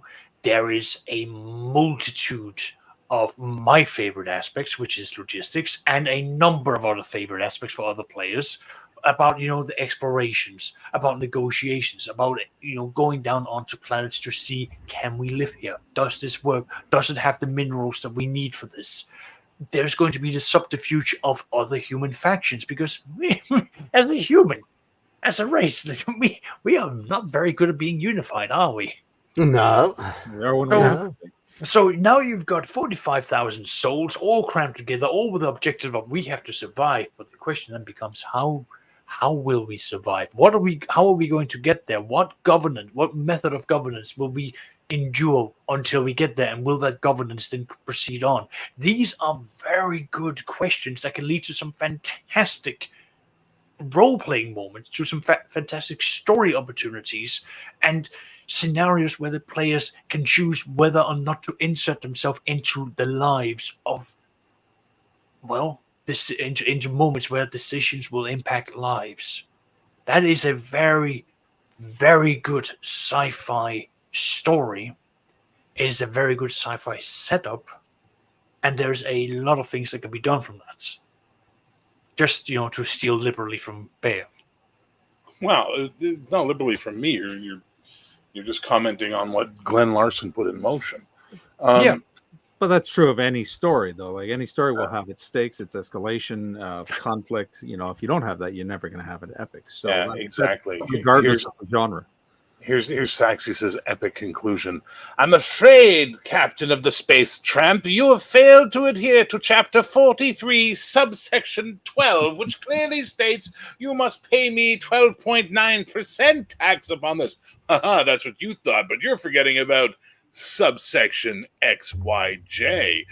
Damn you, you are correct. I had forgotten. Dun, dun, dun. Tune in next week for more tax code. Bear, did I really tell you my arguments with my rival's dangerous goods safety advisor, where we were literally quoting Chapter 5, Section 1, Paragraph 2, Subsection 3 at each other for like 3 days?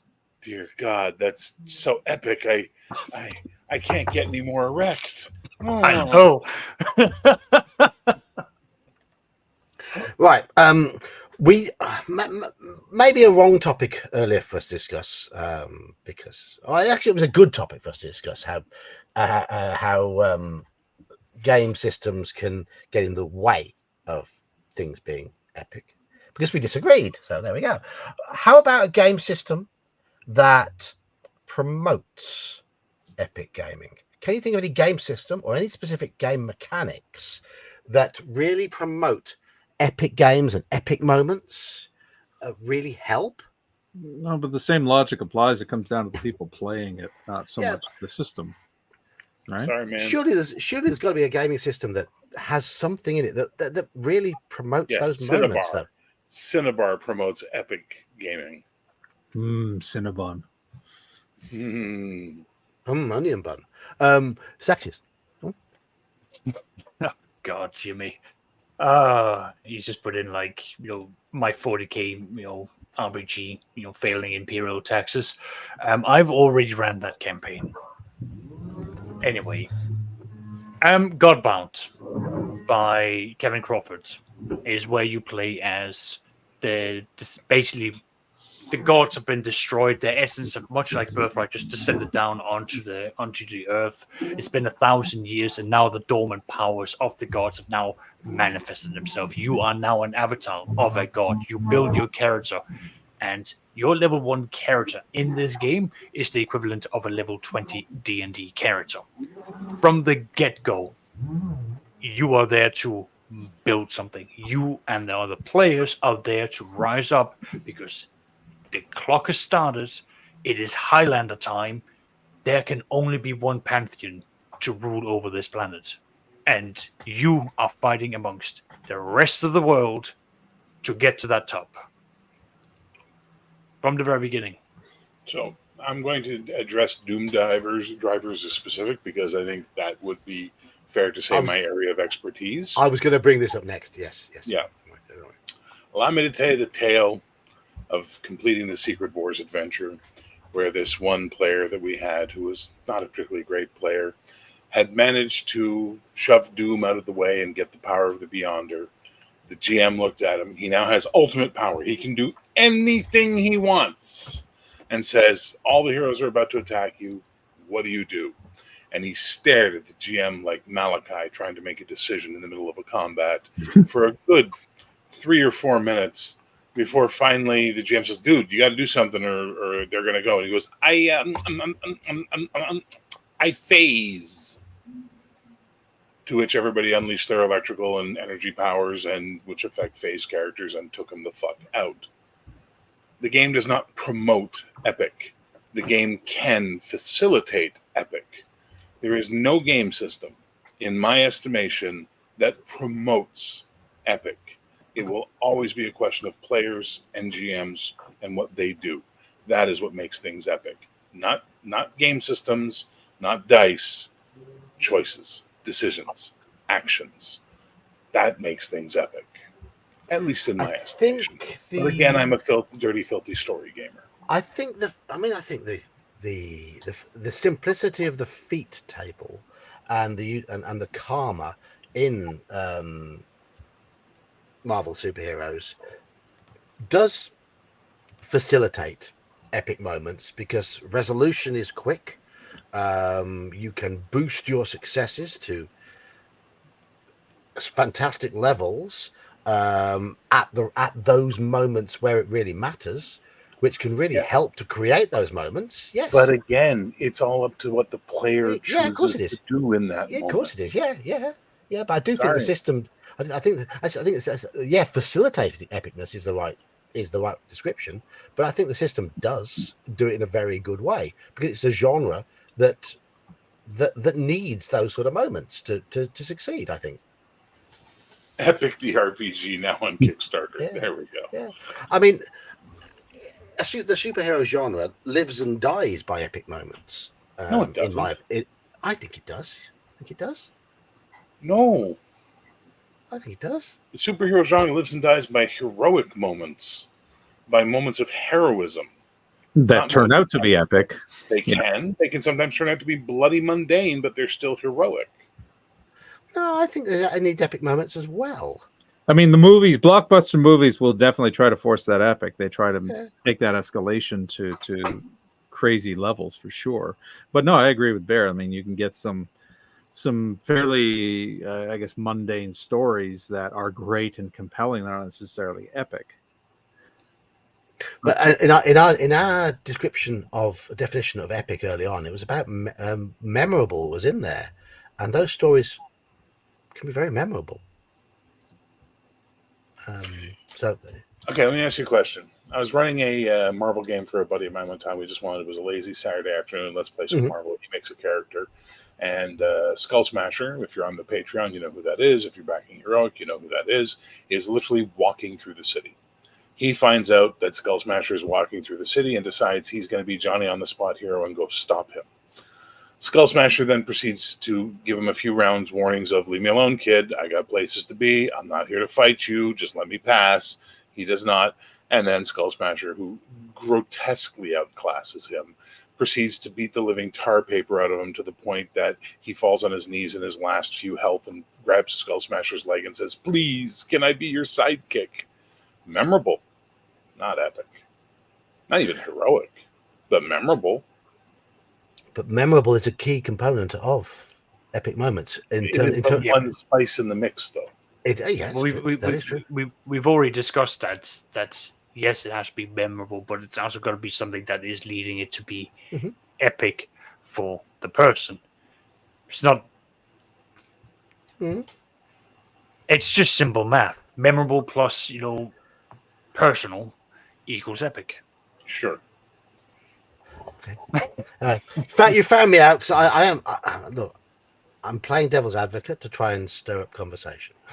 I will admit that now. My mask has come off. But no, I do think the comic book superhero style genre does lend itself to epic stories. I think it's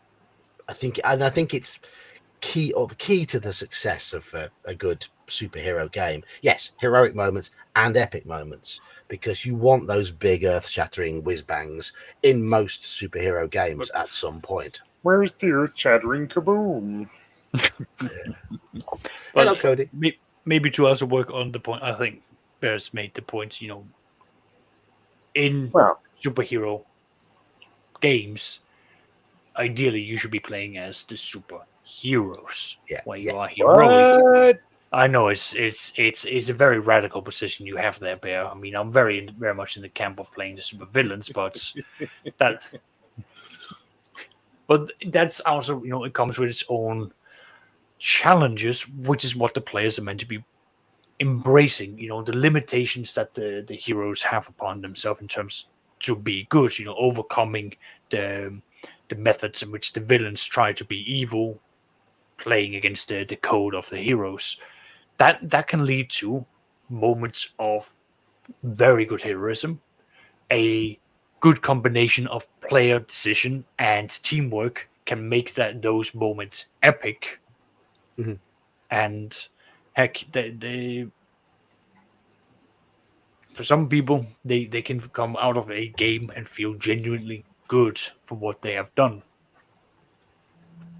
I think Per's right with this comment here as well.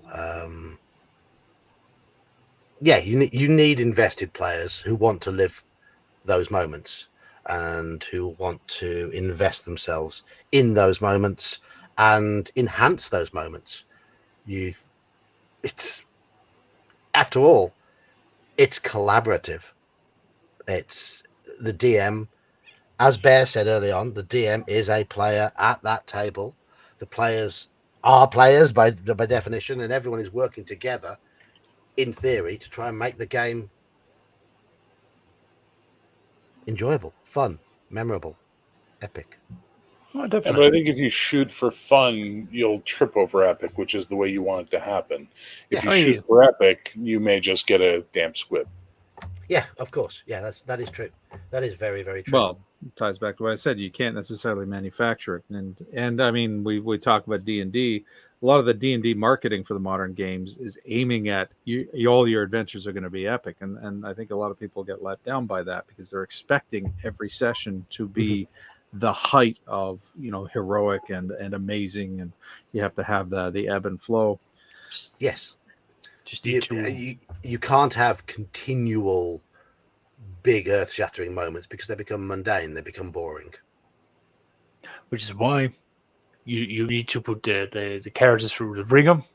That's Mhm. why they need to have moments of greatness, Mhm. moments of sadness, and if you're lucky, you can squeeze in a couple of character deaths. Those moments of sadness, of loss, of pain, and failure tend to be the ones that unite the players and their characters more as well. I would also like to say, Saxius, luck does not kill players. Careful planning kills players. I know, Sorry, but characters. I see. I understand what you're saying. My experience is the opposite. My second edition group, I've had a player much like me who has been monitoring all the roles that I do in public, and he has been saying with confidence and correctness, I roll almost consistently below average, which means that my players have survived things they shouldn't have.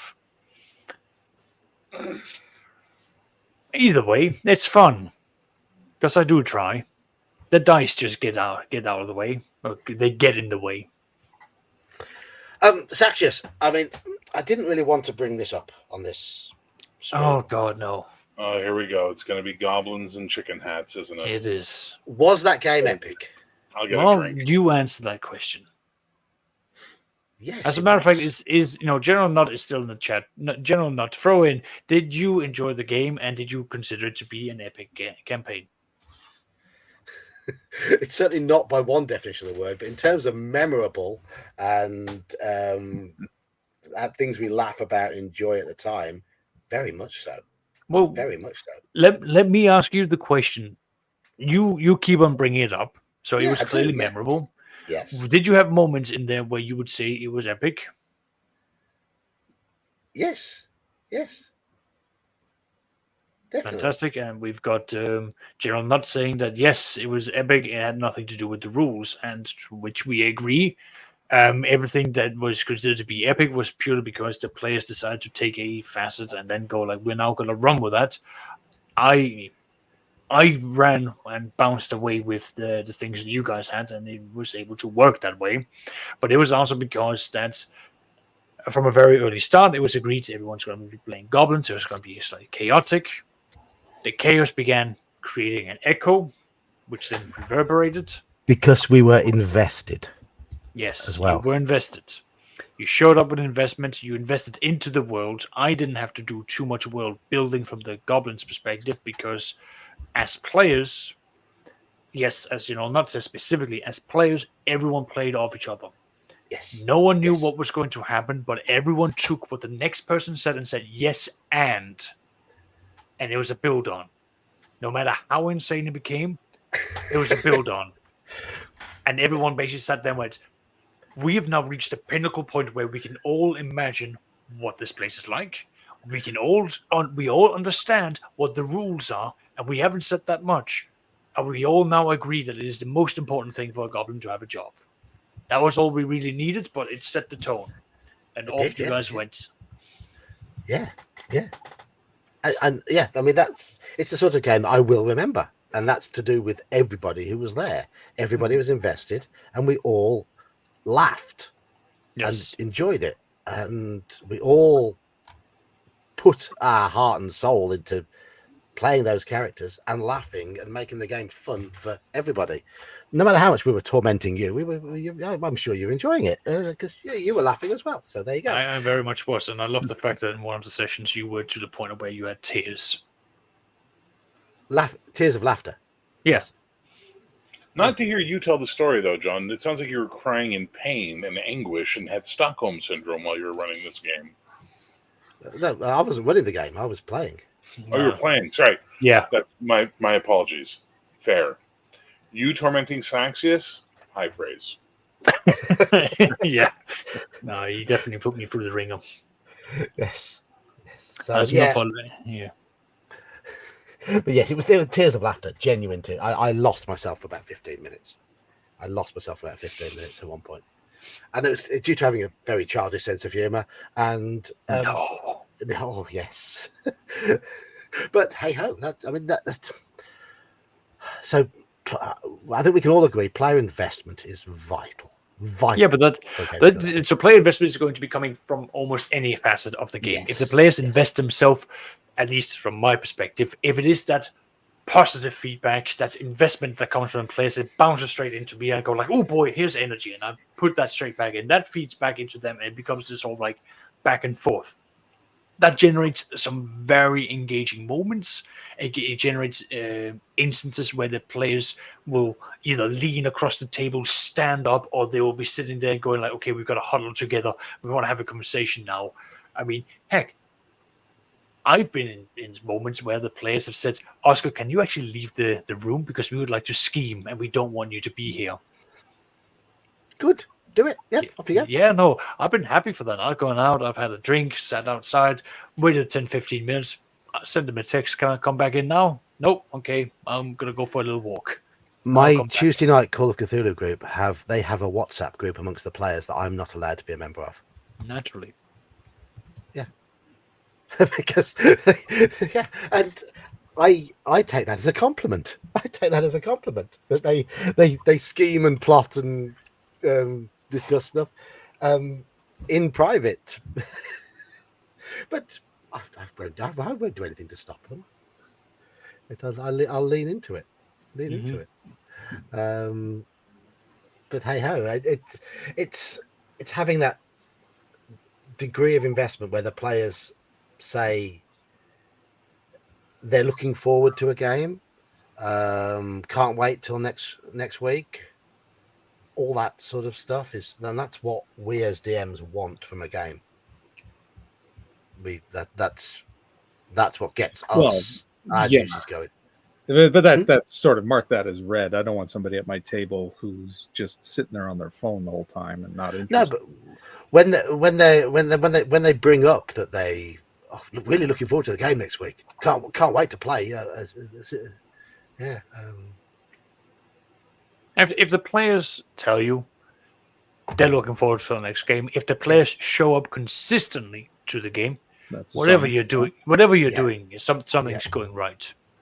And hey, I often say, listen, did you have fun? I then take it a step further and I reach out to them personally and go, hey, just you and me, did you have fun? Was there moments that you enjoyed? Yeah. Anything you want to see more of? What can I do for you, for your characters? You know, what can I do to bring you in? Doing things like that I find the players feel that I look at them. I look at their fun. Yeah, And then that brings them into the table because I do care. I want them to feel that I care for them. Oh, you're a softy inside, really, aren't you? I need them to cry. I need them to cry when I get to the point of where I may ask them to roll that save versus death, and then they fail. And I take that carrot sheet, roll it up neatly, and I start burning it in front of them. I've done that once. It's fun. I got a player in my game. He tweaked his back, like he was bedridden, in real life, not in the game, and he had to miss 2 sessions. And this was the indicator of how committed he was. On the third time, I'm not missing a third one. He showed up stoned on morphine, and his wife had to drive him, like an hour to the game so he could play. He's like, I'm not missing another one. That wife is a keeper. Oh, I assume you think so. Yeah. Here, a little comment here. I just want to mention, if there is ever an epic adventure for basic / expert D&D, I think Night's Dark Terror fits the bill there. I think that is an adventure which, yes. One day I will run it. Absolutely. That is... Oh, My lunch, my supper. Go grab. But yes, it's a perfect example of an adventure that is epic in scope, epic in moments, and likely to be, as long as it's run competently, hugely memorable. It's big, it's bold, it's involving. So yeah. It'll make your game epic. The problem with this one specifically is, I was hoping to seed it into the old school Essentials game, but the way that game works is because it's sort of a rotating cast, West Marches style. I think you need a consistent group to get that one done properly. I'll have to read it before I know for sure, but yeah, I would say really, yes. Whereas my AD&D group is a consistent 6 players, like they come every time with the occasional guest. My OSC game is all rotation of guests. Go on, put it up, John. I have got to put this comment up. I've got to put this. We've all seen it. Whose chat has this appeared in? That is like mine, in Sean's. Has it appeared in Sean's? Yes, in Sean's. For everybody to see. I will make games epic again. I played it. It was good. It was a good game. Wasn't a great game. That's the problem. It was okay. Everyone knows I'm the best DM ever. Ask anyone. They'll tell you. I'm the best. Oh, God. Mr. Trump, you're rich. You can give us an epic super chat. Yeah, seriously. Yes, yeah. All of us, yes. All of us, yes. I have a DM screen. It's a big DM screen, and I'm going to make the players play for it. That's how it's going to work.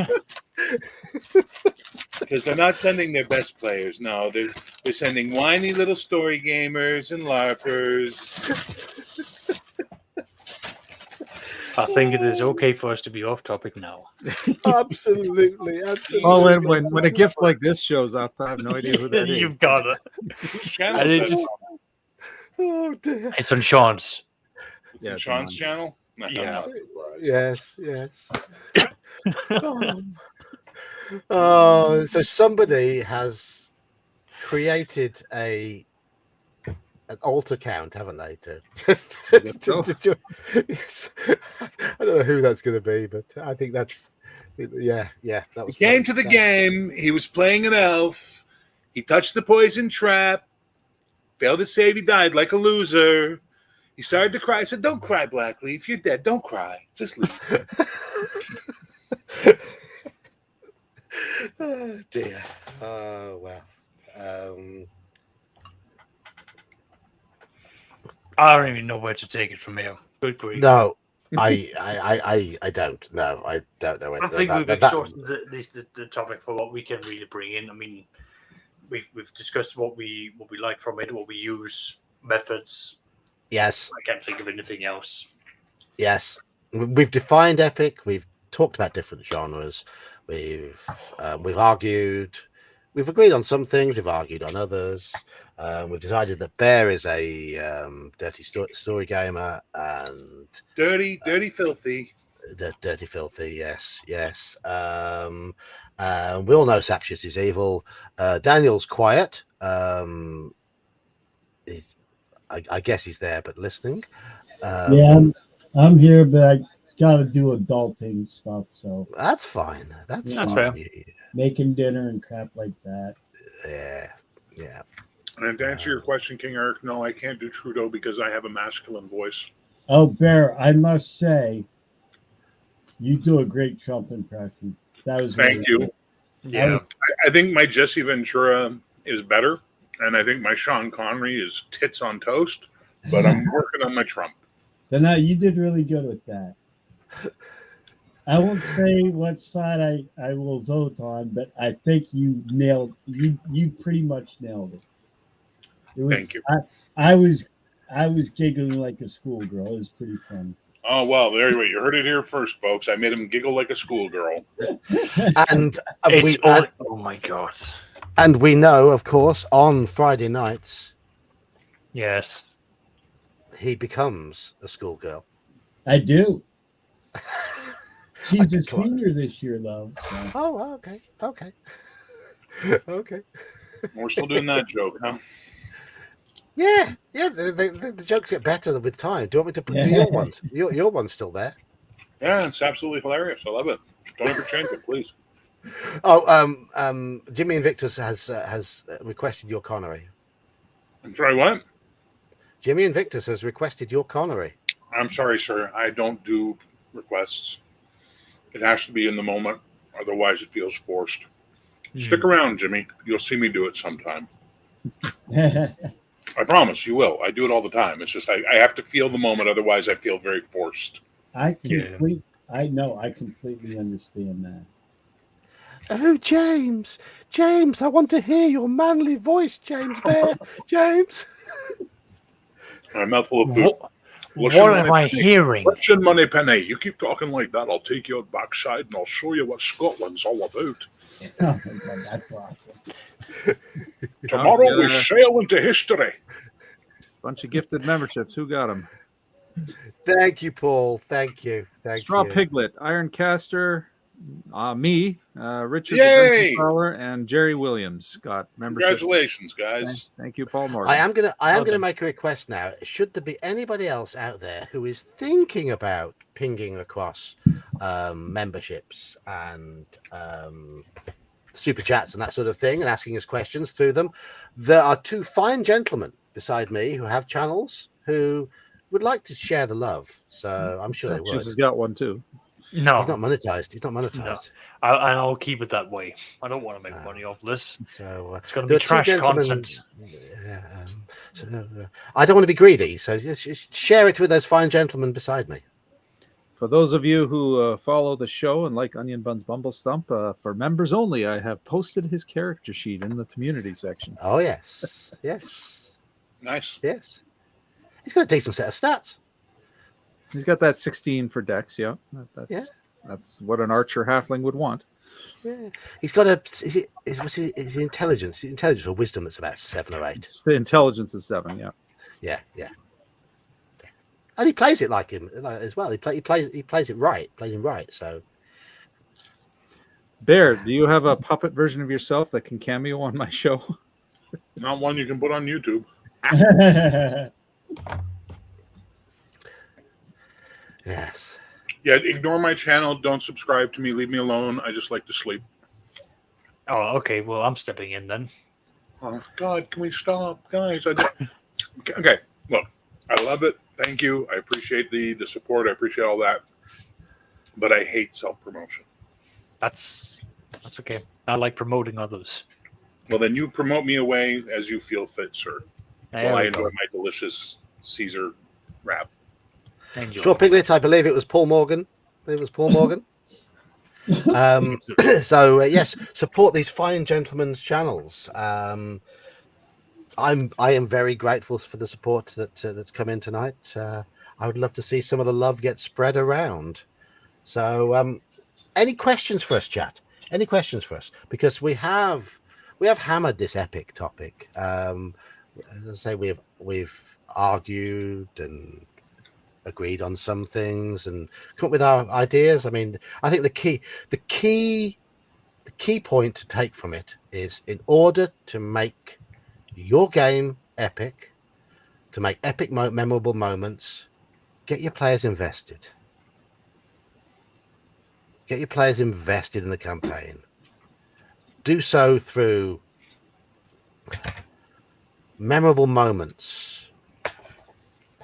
If that doesn't work, coercion and bullying. Stressful Hey. moments. You will have an epic Don't- time under pain of death. Unite Don't them. share my tactics. Mm. Don't go out on the streets with a big net and throw it on people and go, "You're playing in my games now." Haha.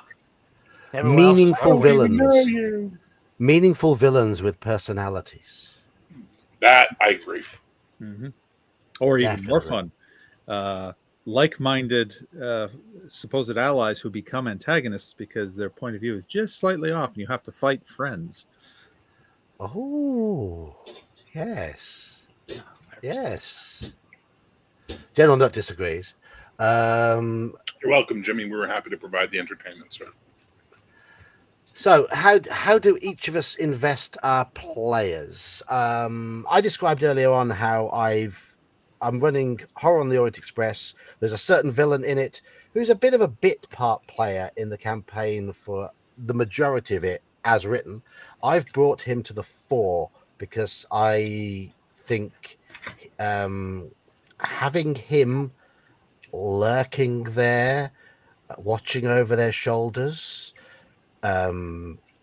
catching them in their most fragile moments when they're alone in hotel rooms in the middle of the night, when they're at their weakest, when they're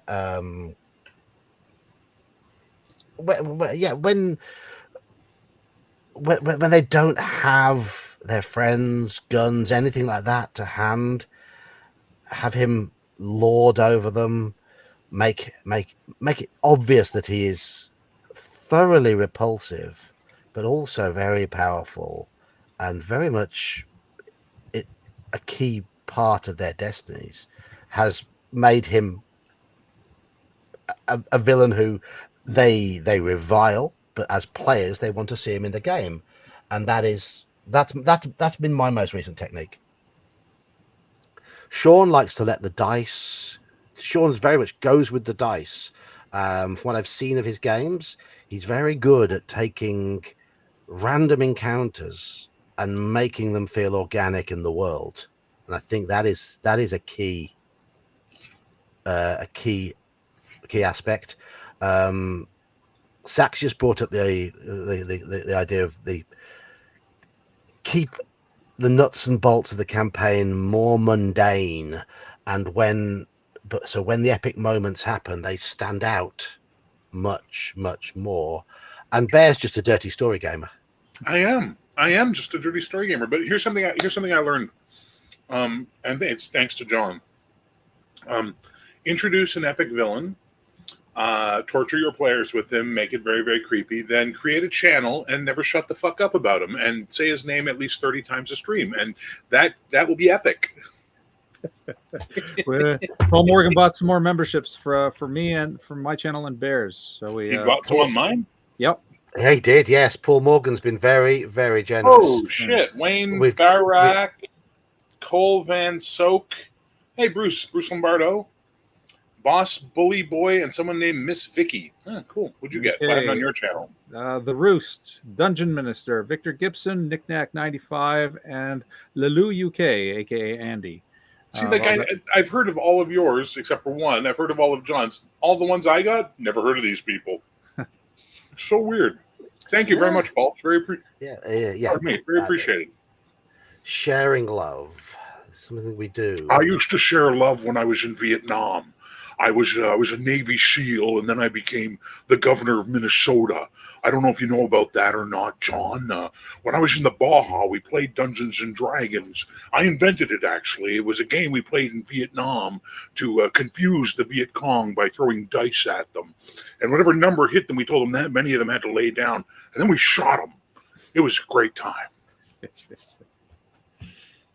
Only the Americans are getting that one. I know the Europeans are like, what the fuck is that voice? Okay. Isn't that Bernie Sanders? No, is that Bernie Sanders? I don't know. Jesse Ventura. Who? Jesse No. Ventura. From now on, I'm going to tell people, let me do my Bernie Sanders impersonation for you, and then I'm going to do that just to see their heads pop. That's fucking genius. Who is this Ventura person? Former wrestler He was a turned professional wrestler turned governor of Minnesota. Yep. Oh, okay. He was a Navy SEAL during Vietnam, stuff like that. But he's now at that age level where he took enough blows to the head, where like Hulk Hogan, he likes to make up stories about things he created, and it's like, oh, Jesse's that old now, is he? Okay. Yeah.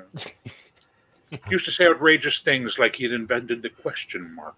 That type of mentality. That just happens.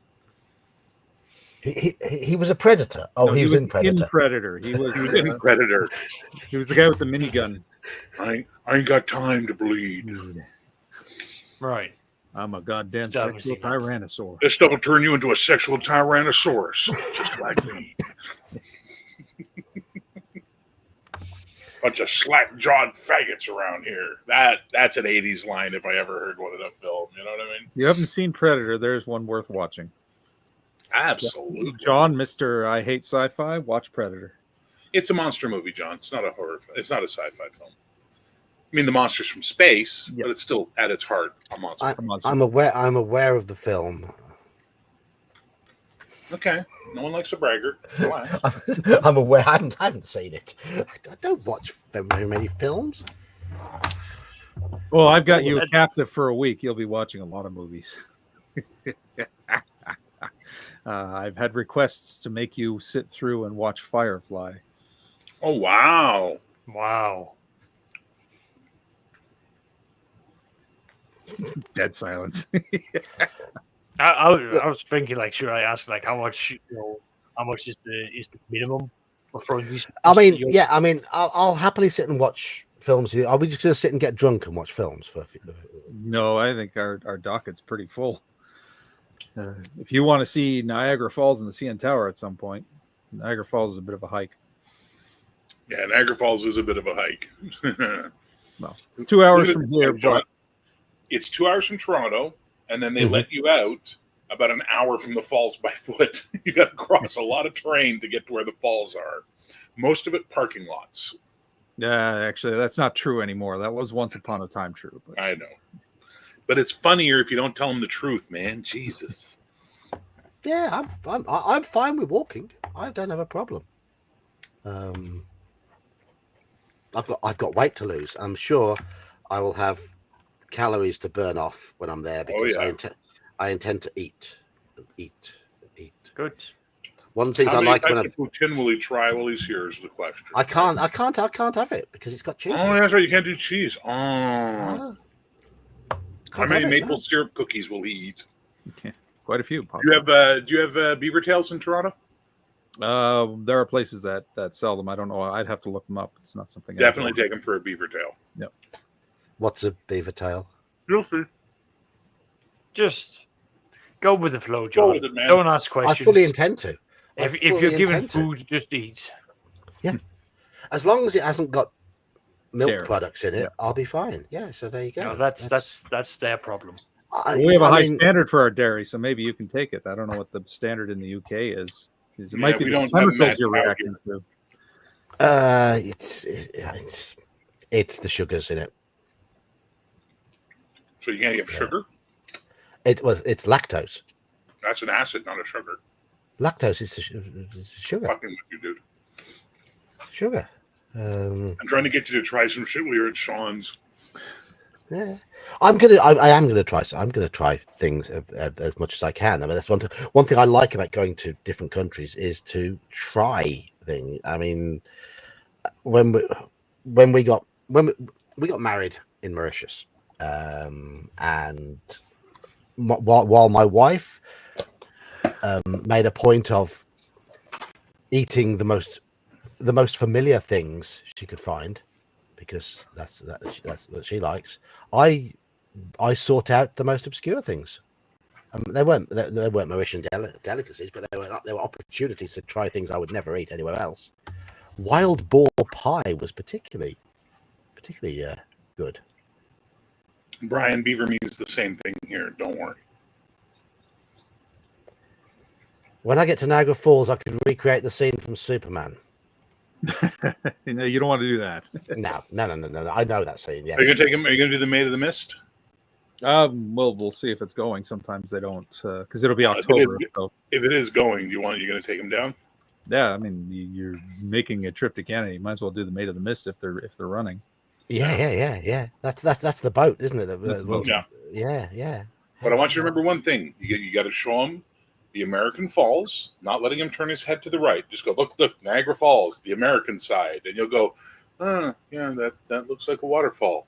And then you turn your head to the right, and you see the Canadian Horseshoe Falls, and you'll go, oh, that's just a fucking drippy faucet. That it's insane, the difference. It was a question in my quiz I hosted on Sunday night. How are the American Falls and Horseshoe Falls typically collectively known? And the simple answer was Niagara Falls. Niagara Falls, yes. I couldn't do Nanaimo bars, dude. They have a lot of cream in the buttercream, right? That would probably fuck them up. Can you do milk chocolate? You can't do milk chocolate, right? In small amounts. Yeah, Nanaimo bars would fuck you up. I've never visited the Paris catacombs. I would love to, Jimmy. I would love to. My experience being in Paris has not made me want to return. Yeah, that seems to be the general consensus these days, including people who are like, I was in Paris 20 years ago and it was a shithole. And I hear it's gotten worse. It's like, yeah. I was arriving to see a rugby and walking down the steps, and it's like, step number 2 is like, oh, would you look at that? That's human feces. That's delicious. Yeah. Lovely. For Nanaimo bars, I don't eat coconut, so my mother used to replace the coconut in the bottom layer with Rice Krispies for me. Let me tell you, Rice Krispies and Nanaimo bars are the shit. I don't know what a Nanaimo bar is, so imagine a cakey, not a cakey, but like I don't know how to describe it. The base is chocolate, but it's like a more chocolate graham, it's a crumbly chocolate, right? Mm-hmm. Then there's a buttercream layer. And then chocolate on top. A beautiful yellow buttercream, and then there's a glazed chocolate icing layer. And then you chop into bars about this big, and you just eat them. Yeah, they're awesome. On the topic of travel there, my Seattle trip might be off. So if it is, I'll be free on Thursday, so we can resume. Please let us know so we can plan the game. I'll let you know as soon as possible. The reason it's off is because Air Canada is going to go on strike, apparently. Are they? Yeah, the pilots are gearing up to strike, so... I'm waiting to see. So I haven't canceled my trip. I'm going to go if there's still a flight. But well, shit happens, right? When's that likely to be? They're set for strike action as early as the 15th. So it'll depend on arbitration. But then there's also the possibility, mediation might not be a thing, because there's the possibility that when Parliament resumes, they're going to vote, issue a vote of non-confidence in our government. So these are Nanaimo bars for everybody who's watching and wants to know what they are. So that's a chocolate coconut mix, the buttercream, and then the icing on top. And this is like, and oh, look at that! Someone made them with mint. Ooh, that actually might be good. But this is a Canadian delicacy for sure, and they're named for the town of or the city of Nanaimo, British Columbia. They look delicious, but they look like pain. Yeah, they probably hurt you, but man, they're good. They are awesome. They look like a one of the material components for a serious stinking cloud from me. My mother makes have one right before you get on the plane. I would say make it the last thing you eat in Canada, and then get on your international flight. Yeah. That would be amusing. I'm flying Air Iceland, so anyone on Air Iceland, watch out. As they drag him off the plane and sacrifice him to the fucking fairies, the elf mounds in Iceland. They throw me. Yeah, Don't, well, fight, don't fuck with the Icelanders. They're the only last true Vikings left, my friend. Yep. They've even set up shrines to the old gods. they throw me into a volcano to cremate me. That's what? Cremate you. Okay. King Eric, there are other airlines I could take. The problem is my flight was comped by a friend who used Aeroplan miles specifically through Air Canada. It's cost prohibitive for me to go. The only reason I was able to go to Seattle was because somebody's putting me up on the other end, and a friend of mine was covering the plane ticket. So going by I could book another thing, but that's again cost prohibitive. Yes, I mean, I'm only going to be in Iceland for a few hours, but Still going to South be an Bend. experience. You get to Yes. see the lovely costings of living in Iceland. You get to hear the lovely language that you will, You also definitely. get to be in the one Western European country where getting laid is easier than Italy. Is it? What? Oh my god! I've watched I'm trying to figure out where the fuck to live outside of Canada when I retire because it's going to be so expensive here and we get such a little pension. I won't be able to live in Canada unless some product I produce takes off and I make a shit ton of money. Hint, hint, everybody. Iceland isn't cheap. No, but I was looking at expat videos, and one of the ones that came up was Iceland, and I wound up going down this rabbit hole because Icelanders are so fucking inbred, and they're all really super related to each other. They have almost like this bizarre cultural attraction to foreigners that visit, and foreigners get all fucked up in Iceland because a girl or a guy will sleep with you before they decide if they want to date you. It's a first date thing. Like the first time you get together, they sleep with you, and then you go, "Hey, let's get together." No, I'm not interested in you. And Americans are always like, "What the fuck? You slept with me?" Yeah, So there you go. Iceland, great place to go. The only reason, I mean, my flight is broken up with a stop in Iceland. It's a transfer. Yeah, it's a transfer basically. So that's fine. it, basically. But so again, look out for the signs because that is what Old Norse used to be written as. That's how it is still done. Iceland is the closest thing that you're gonna get to actual Viking language. It's the closest written version. It still preserves many of the Old Norse symbols. So if you want to see what that's like, just look around. Definitely go for that. Did you? Isn't the Proas Edda from Iceland? Yeah, the Eddas are from Iceland. Yeah, and the entire basis of what we think Scandinavian mythology is from Iceland, basically, right? Yeah, you have some of the other ones which were preserved by an English monk who basically sort of it was 200 years after the Danelaw or the Daneland was dissolved. He basically dug up a whole bunch of these things and just okay, I'm just going to put these together, which I've got that on my shelf. And it becomes very clear when this guy starts writing because he changes a lot of things where it's this is clearly biblical. Yeah, that's the same thing they did to the Irish. The Book of Kells was not written by Celts. You know what I mean? No, exactly. No. But that's why the Eddas are the closest thing that you have to the Viking history. It's also one of the reasons why, if we were to be a bit more generous, a lot of the Viking culture and history is preserved from Sweden. Denmark was very terrible at actually keeping any records on their Viking ages. So was the Norwegians. The cultural aspects that was preserved is found in Sweden. Yes, Straw. The first 2 hours of this stream were very much talking about the whole epic thing, but we've hammered it. So now we're just talking shit. Yeah, exactly. We're talking a little bit about inadvertently the old geek coming to visit Canada at the end of October. Yeah. Yes. Which is going to be fun. It is. It is. I am. Look, Just do me a favor. Please do not judge my country by Toronto. Funny coincidence. You're coming through Iceland. My aunt, who's putting us up for Claricon, is actually going to Iceland. My uncle will still be there, but she's actually departing for Iceland. But by the time we arrive. Oh, right. Excellent. She'll be enjoying Iceland, whereas I'll just be passing through. Sadly. Right. Yeah, she's going on vacation. Yeah. My uncle will still be there. He knows that we're coming. And I have never been further west than Belfast. So Well, that's about to change. if that is about to change, yes. I've been east a lot. I've been south a lot. And the furthest north I've ever been is Scotland, Inverness. So that's going to change We have as an well. Inverness here too, Yeah. down in Cape Breton, which is part of Nova Scotia. There's an Inverness.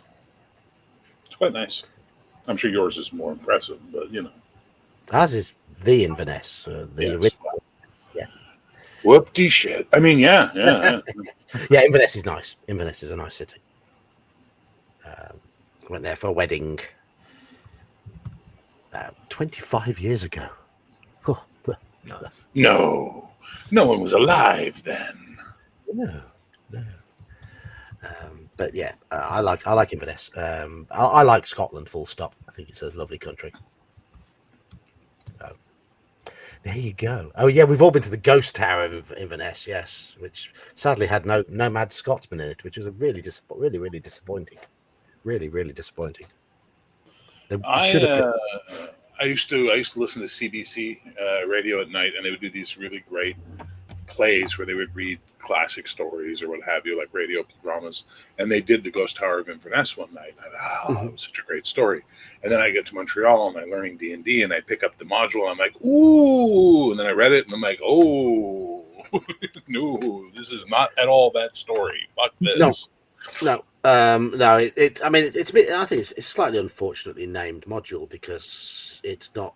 It's a tower, yes, but it has nothing to do with anything remotely Inverness-y, and it's not ghosty. It's a fun adventure, but I think its name is poor. So there we go. You can like whatever you like, Paul. I mean, Toronto is Toronto. People who live in Toronto obviously have to convince themselves that they're paying that rent for a good reason. The rest of us and the rest of the country just kind of go, okay.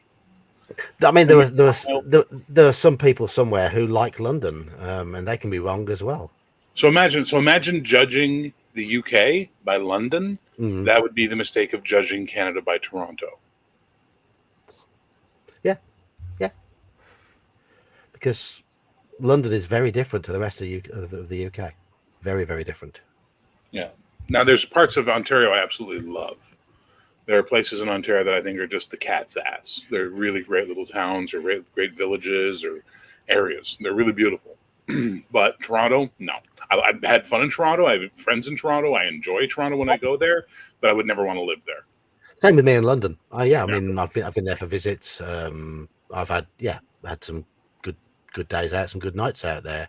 But no, living there, no, thank you. Because to me, it's as you say, to me, it doesn't feel like Britain. Straw Piglet, cat's ass. That's a good thing. Tell me you don't own a cat without telling me you don't own a cat. Yes, King Eric, York is nice. Yes, York is York. Oh, I fell in love with Bath when I first came to see the universities. Yeah, and I'm glad my wife could Bath, the city, and I'm glad my wife convinced me that we should move back there. Yeah. So, but my grandmother used to say cat's bloomers, Straw Piglet. But that's why, because the cat's ass must be the greatest thing, because they're constantly putting it in your face. Therefore, it's the cat's ass. That's the greatest thing ever. But yeah, you get out. There's so many historical cities in Britain. Bath, as you mentioned already. London has its historical. Aren't there still pubs that have been like in operation for 1,000 years in some parts of England? Since the 1400s, yes. Yes, these places exist. They are protected. They are maintained. You've still got some of the glass that they've tried to sort of preserve from the time. So yeah, you do have some of the pubs that are well into like hundreds of years old. It's my favourite pub sadly closed down as a result of the pandemic. And this was a pub that was built in the 1400s. It might have even been the 1300s. It was called the Thatch because it had a thatched roof, and it was what you imagine from a traditional English. Is it English or is it? It's right on the English-Welsh border. The building will still be there, I'm sure. But you walk in, it's got this low thatch roof. There is a crackling hearth with a fire in it. And me and my brother walked in, and this big buxom barmaid. Good afternoon, lads. What can I get for you? And then we had foaming mugs of ale and had some big platters of food, and it was just wonderful, wonderful. I'm going to have to call it an evening here. Thank you, gentlemen. It's been Good fun. night, sir. Take care. Cheers, Cheers, Saxon. It's literally my favorite part of Hot Fuzz is the "Hello, love. What can I get you, love? Hello, love." Like it's just that fucking barmaid, man. Like she kills me. Yeah. But this was a real barmaid who spoke like that, and that's basically what she said. And when we walked in, and the service was excellent, the food was excellent, the beer was excellent, and we sat in these armchairs by the crackling fire and enjoyed a beer, and it was fantastic. Nice. That's nice. It's what you imagine a British country pub to be, and sadly they are declining. They're in decline, which is a shame. Well, Hey, listen, everything post-COVID is in decline. yeah. Food is more expensive, yet shittier. Like me and my friends, we used to go to like certain restaurants like once a week, and we had sort of like about 5 or 6 we'd always go to, 3 of which closed during COVID forever, and then the other ones we go to, and we're like, the food doesn't taste the same anymore. It's just the way it is, and everything just like it's like I feel. Like someone said last night, Eli said last night, I don't play Cyberpunk because I live in a dystopia. I don't need to play the game, and I feel the same way, right? I don't really like what's going on or how things feel. But I've noticed lately, when I'm out in the world doing stuff, it feels like everybody's cosplaying pre-COVID. You know what I mean? Like everybody's trying to act like everything's normal, everything's exactly the same, but it's not. You can clearly feel it. Everything's changed in our society, and not for the better, sadly. No, I agree with you. My judo club closed during COVID. It's a lot of little businesses closed. It was a shame. But the online community's exploded, and we made YouTube channels, and we all get to be friends now and get to play at Claricon thanks to Dungeon Master. So fuck it. There's some positives. There's some rays of sunlight in this cloud. Yes, there are. Definitely. We will fight. We will fight on. What bugger's given me a dislike on this stream? Jimmy, I don't think it's going to be Canadian customs are going to be the problem. It's going to be whatever country you're trying to take the Nanaimo bars into that's going to be the problem.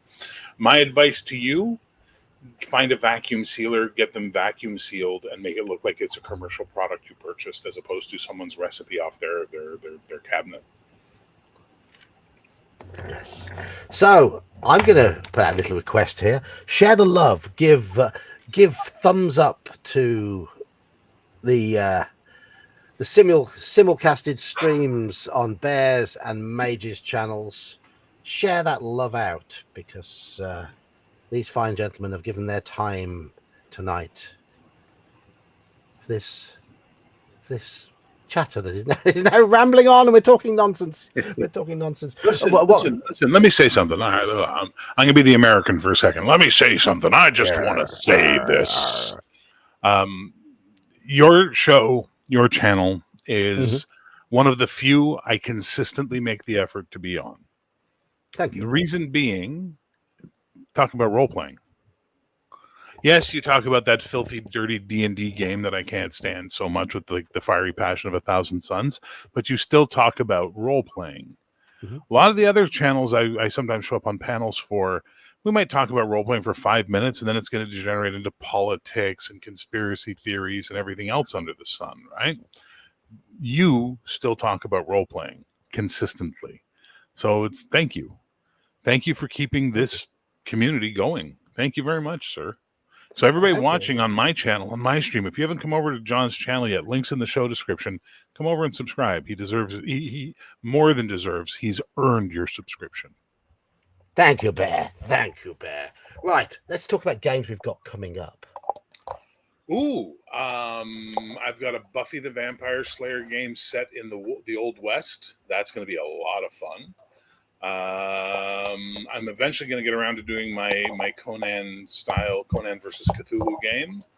I got the Bare Bones Fantasy that he plays in, and I've got my heroic Codex Albana with you once a month, and what's turning out to be a very, very long tooth to get back to the table Monday night Saussure game. If I give out 9 bars, you'll subscribe. Yeah, I've got a MERP game this Saturday. I'll be hopefully Gene will be running OSE in my Discord for our drop-in game on Saturday afternoon, and I'll be running our MERP campaign on Saturday evening. That's my time. Whatever, make your adjustments as you will. My Call of Cthulhu game, they're now into the second half really of Horror on the Orient Express. They're in Belgrade, so we're very much into the second book. And what else? And after Clericon, I'm going to be running a game live, similar to how I did S3 Expedition to the Barrier Peaks, but this time I intend to have the players visible on the stream on a Friday night. So you'll all get to at least hear the players if they have a camera. I'm not making it a requirement. Yeah, that was strange trying to listen and only hearing your side of things. Yes, that was intentionally so. But this time I'm going to be running the Forest Oracle. I intend to. I've given one instruction to my players, those who've signed up so far, that they've got to try and keep a straight face and try and take it seriously. Because, as you may well know, it is the worst adventure ever written, and I'm going to try and run it as is. People have said, "Oh, John, you should try and fix it." No, the fun of it is going to be trying to run it as it is presented. ContraPoint, perhaps after the new year, I will run it and invite you to be a player in it, and I will fix it. That's a really good idea. What system would you use? I'll use OSE. Okay. If I haven't sold my book by then, I sell my PDFs. We're good. You can play Deinonychus again if you want, Straw Piglet, but he has to be downgraded to level 3. Because it's for level 2 to 4 characters, and he is level 9, so he would wade through that with no issues whatsoever. But yeah, if you want to play Deinonychus again, you're more than welcome. I will. Just same stats, but rolled back to level 3. We can do that. It's not a problem. Baby Deinonychus, yes. Deinonychus 30 years prior to adventuring on that crashed spaceship. So I intend, Kabuki Kid, I'm going to try and run 4 full sessions of it of about 3 hours each. We should get close to the end. What makes it so terrible? Well, that's a stream into itself. Yeah. Watch the stream and find out, King Eric. Yes, but it can be saved. Oh, it probably can be. Yeah. It's just got a number. It was not proofread at all. It was not quality checked at all. It's got so many odd encounters that make no sense at all. And the box text reads like it was written by a 6-year-old, and I will be reading it verbatim. So enjoy, and I will be trying to keep a straight face as well. Don't think it'll work.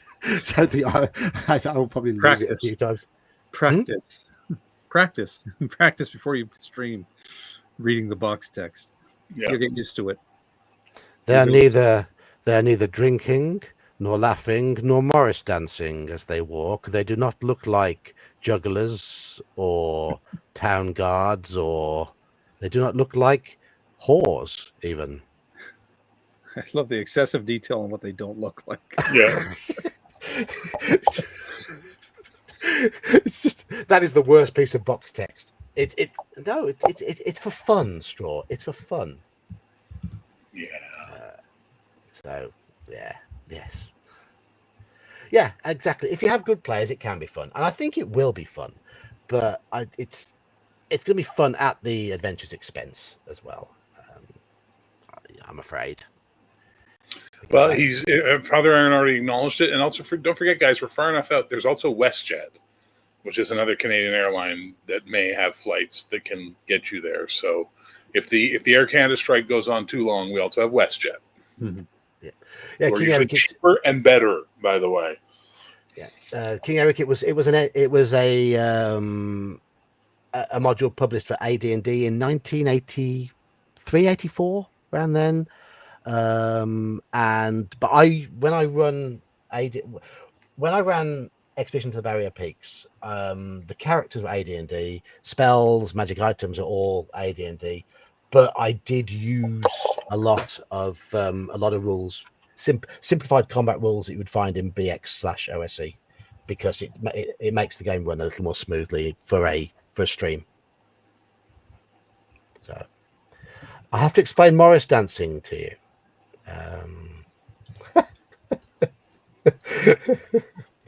Yeah, no. No.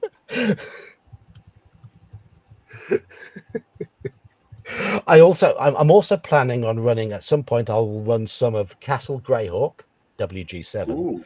and which is a dreadful adventure, and Red Sonja, the Red Sonja, Really? whatever. I'm going to run that as well, because when I did a massive poll on Facebook years and years and years ago for the best adventure of all time, best AD&D module of all time, loads of people voted on it. In it, the module that came bottom of it all, was Red Sonja. Yes. I read that module back in the day, and it was garbage. Yes. I have a question for you. Now, I normally say I don't like to promote myself, right? Would you mind if I grabbed 1:36 of your airtime to show the teaser 2 for MythQuest I put up today? Yeah, go on. Yeah. All right. I'm going to present it. I think I'll be able to present it with audio. I should be good. I'll turn off my mic so we don't get a feedback loop from my stuff. And if people can't hear it, please let me know.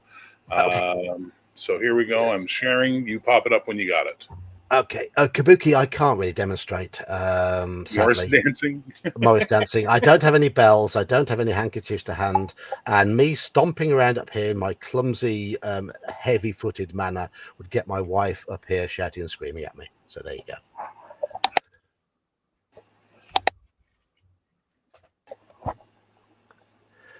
Know this, dread sovereign, that in the eons betwixt the fall of the great empires and the rise of the iron-bound kingdoms, there arose an age of chaos, where darkened realms sprawled across the earth like storm-tossed seas beneath an unblinking sky.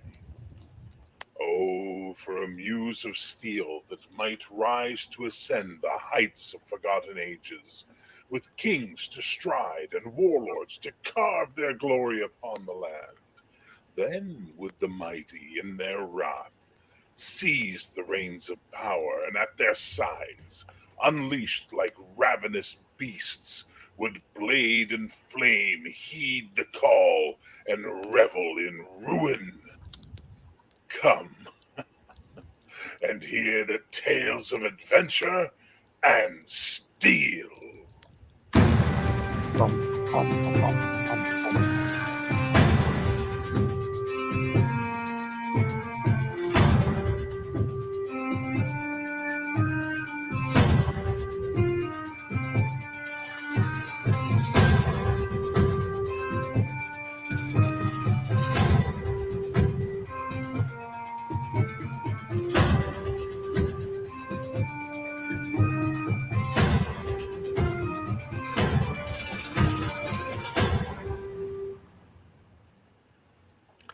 I was about to say, tell us about MythQuest then, but then you had that little thing text at the end to say it's a basic role-playing hack. You're muted, Bear. Sorry, yeah, I'm using Call of Cthulhu 7 as the base, and I'm hacking it a little bit and making it my own, and who knows what'll come of it. But it's been a lot of fun working on it. And yes, that was the point. It was meant to be reminiscent of it was taking the opening of Conan and the first few lines of Chorus from Henry V and smashing them together into that. Cool. Yeah, and I chose not to do a Mako voice because I thought it'd be too much on the nose to go, in the time between when the oceans drank Atlantis. I thought people might be a little, that's on the nose. Yes. Indeed, rest in peace. Yes, rest in peace, James Earl Jones. One of the great voices of our time. Absolutely. Yeah. That man's voice had more gravitas than the sun has gravity. I couldn't think of anything else to say. The sun, you say? Oh my goodness! Yes. More gravitas than the sun. Then the sun has gravity. Yes. Yes. Well, yes. It has mass. Mass. Yes. Indeed. Right, we are coming towards the end of the stream, fellas. We are coming towards the end of the stream. We have 4 minutes to go until my head turns into a pumpkin. So I think we should have some channel shills. Well, obviously I'm Sean with Mage's Musings. I got a lot of recaps coming. Oh my God, am I behind? I've recorded 2 new OSE episodes, which would catch me up, except that I'm playing 2 sessions this weekend, so that'll put me right again behind. Recaps coming. Night Below, I'm like 10 episodes behind a Night Below, but we are coming to the end of the first book of Night Below. Going in, they're finally going to hit the Underdark, so it's getting exciting. New terrain. When I'm in Toronto, do you think we should record my proposed interview with? We definitely talk about that. And depending on the timing of things, we could possibly even stream your show on location. Yeah, we could do. We'll figure that out. Yes. Thank you, Tunka Todd. And Bear, give us shills. Sorry, I choked on my own hypocrisy. In the immortal words of the IT crowd, it's not for you, Jen. It's not for you. Don't subscribe to me. Don't buy my products. Don't back anything I do. Leave me alone. I like to sleep, and I'm a grumpy old bear, and winter's coming, which means hibernation soon. So just, subscribe to everybody else. Leave me be in peace. As Daniel's been busy, I will do a send-off for Daniel.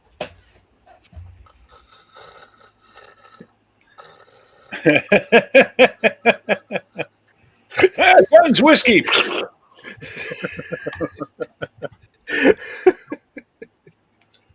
Well, yes, I will have my own bed. Thank you very much. There will be no sharing going on, King Eric. Ooh, it'll be starting to get cold too. You might have to snuggle for heat.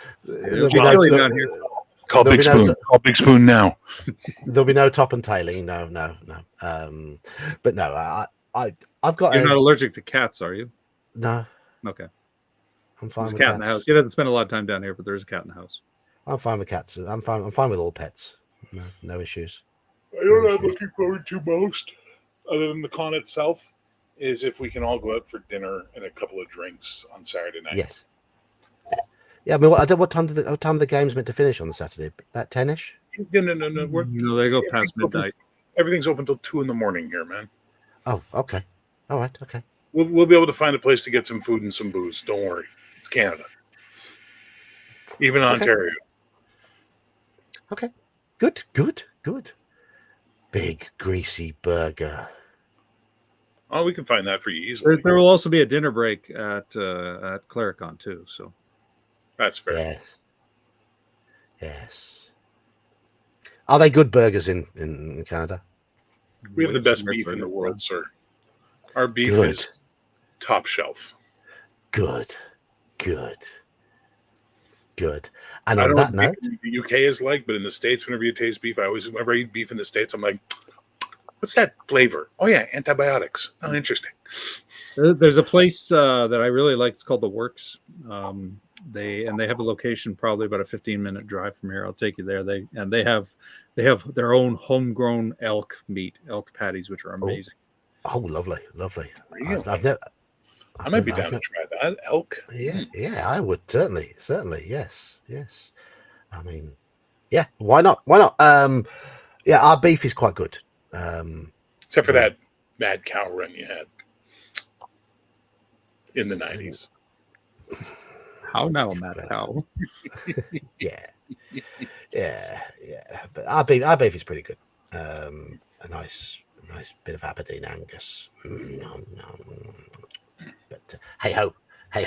So thank you for joining me, fellas. Thank you Saxius for coming up with the topic. We had a really good 2-hour sort of brainstorm on that before talking bollocks for the last hour. And thank you, chat, for diving in and being good sports as always, chatting away. We don't get to cover everything you say because we obviously have things we need to talk about, but we try and bring in as much as we can. Thank you for the memberships from those of you who donated them, and the super chats. Always very very much appreciated. We don't do this for the money. No, but it's nice when people do give us the thanks. So thank you all. It's been an enjoyable stream, and I shall see those of you who are going to be there on Friday for some more Call of Cthulhu Alone Against the Frost, and I'll be streaming again next week. And my new PC arrives tomorrow, and I might just be streaming something else next Monday, but you lot probably won't be interested in that. So Probably not. no. Anyway, unlikely. But hey ho, thank you all, and I shall see you all again soon. Good night. Good night, everyone.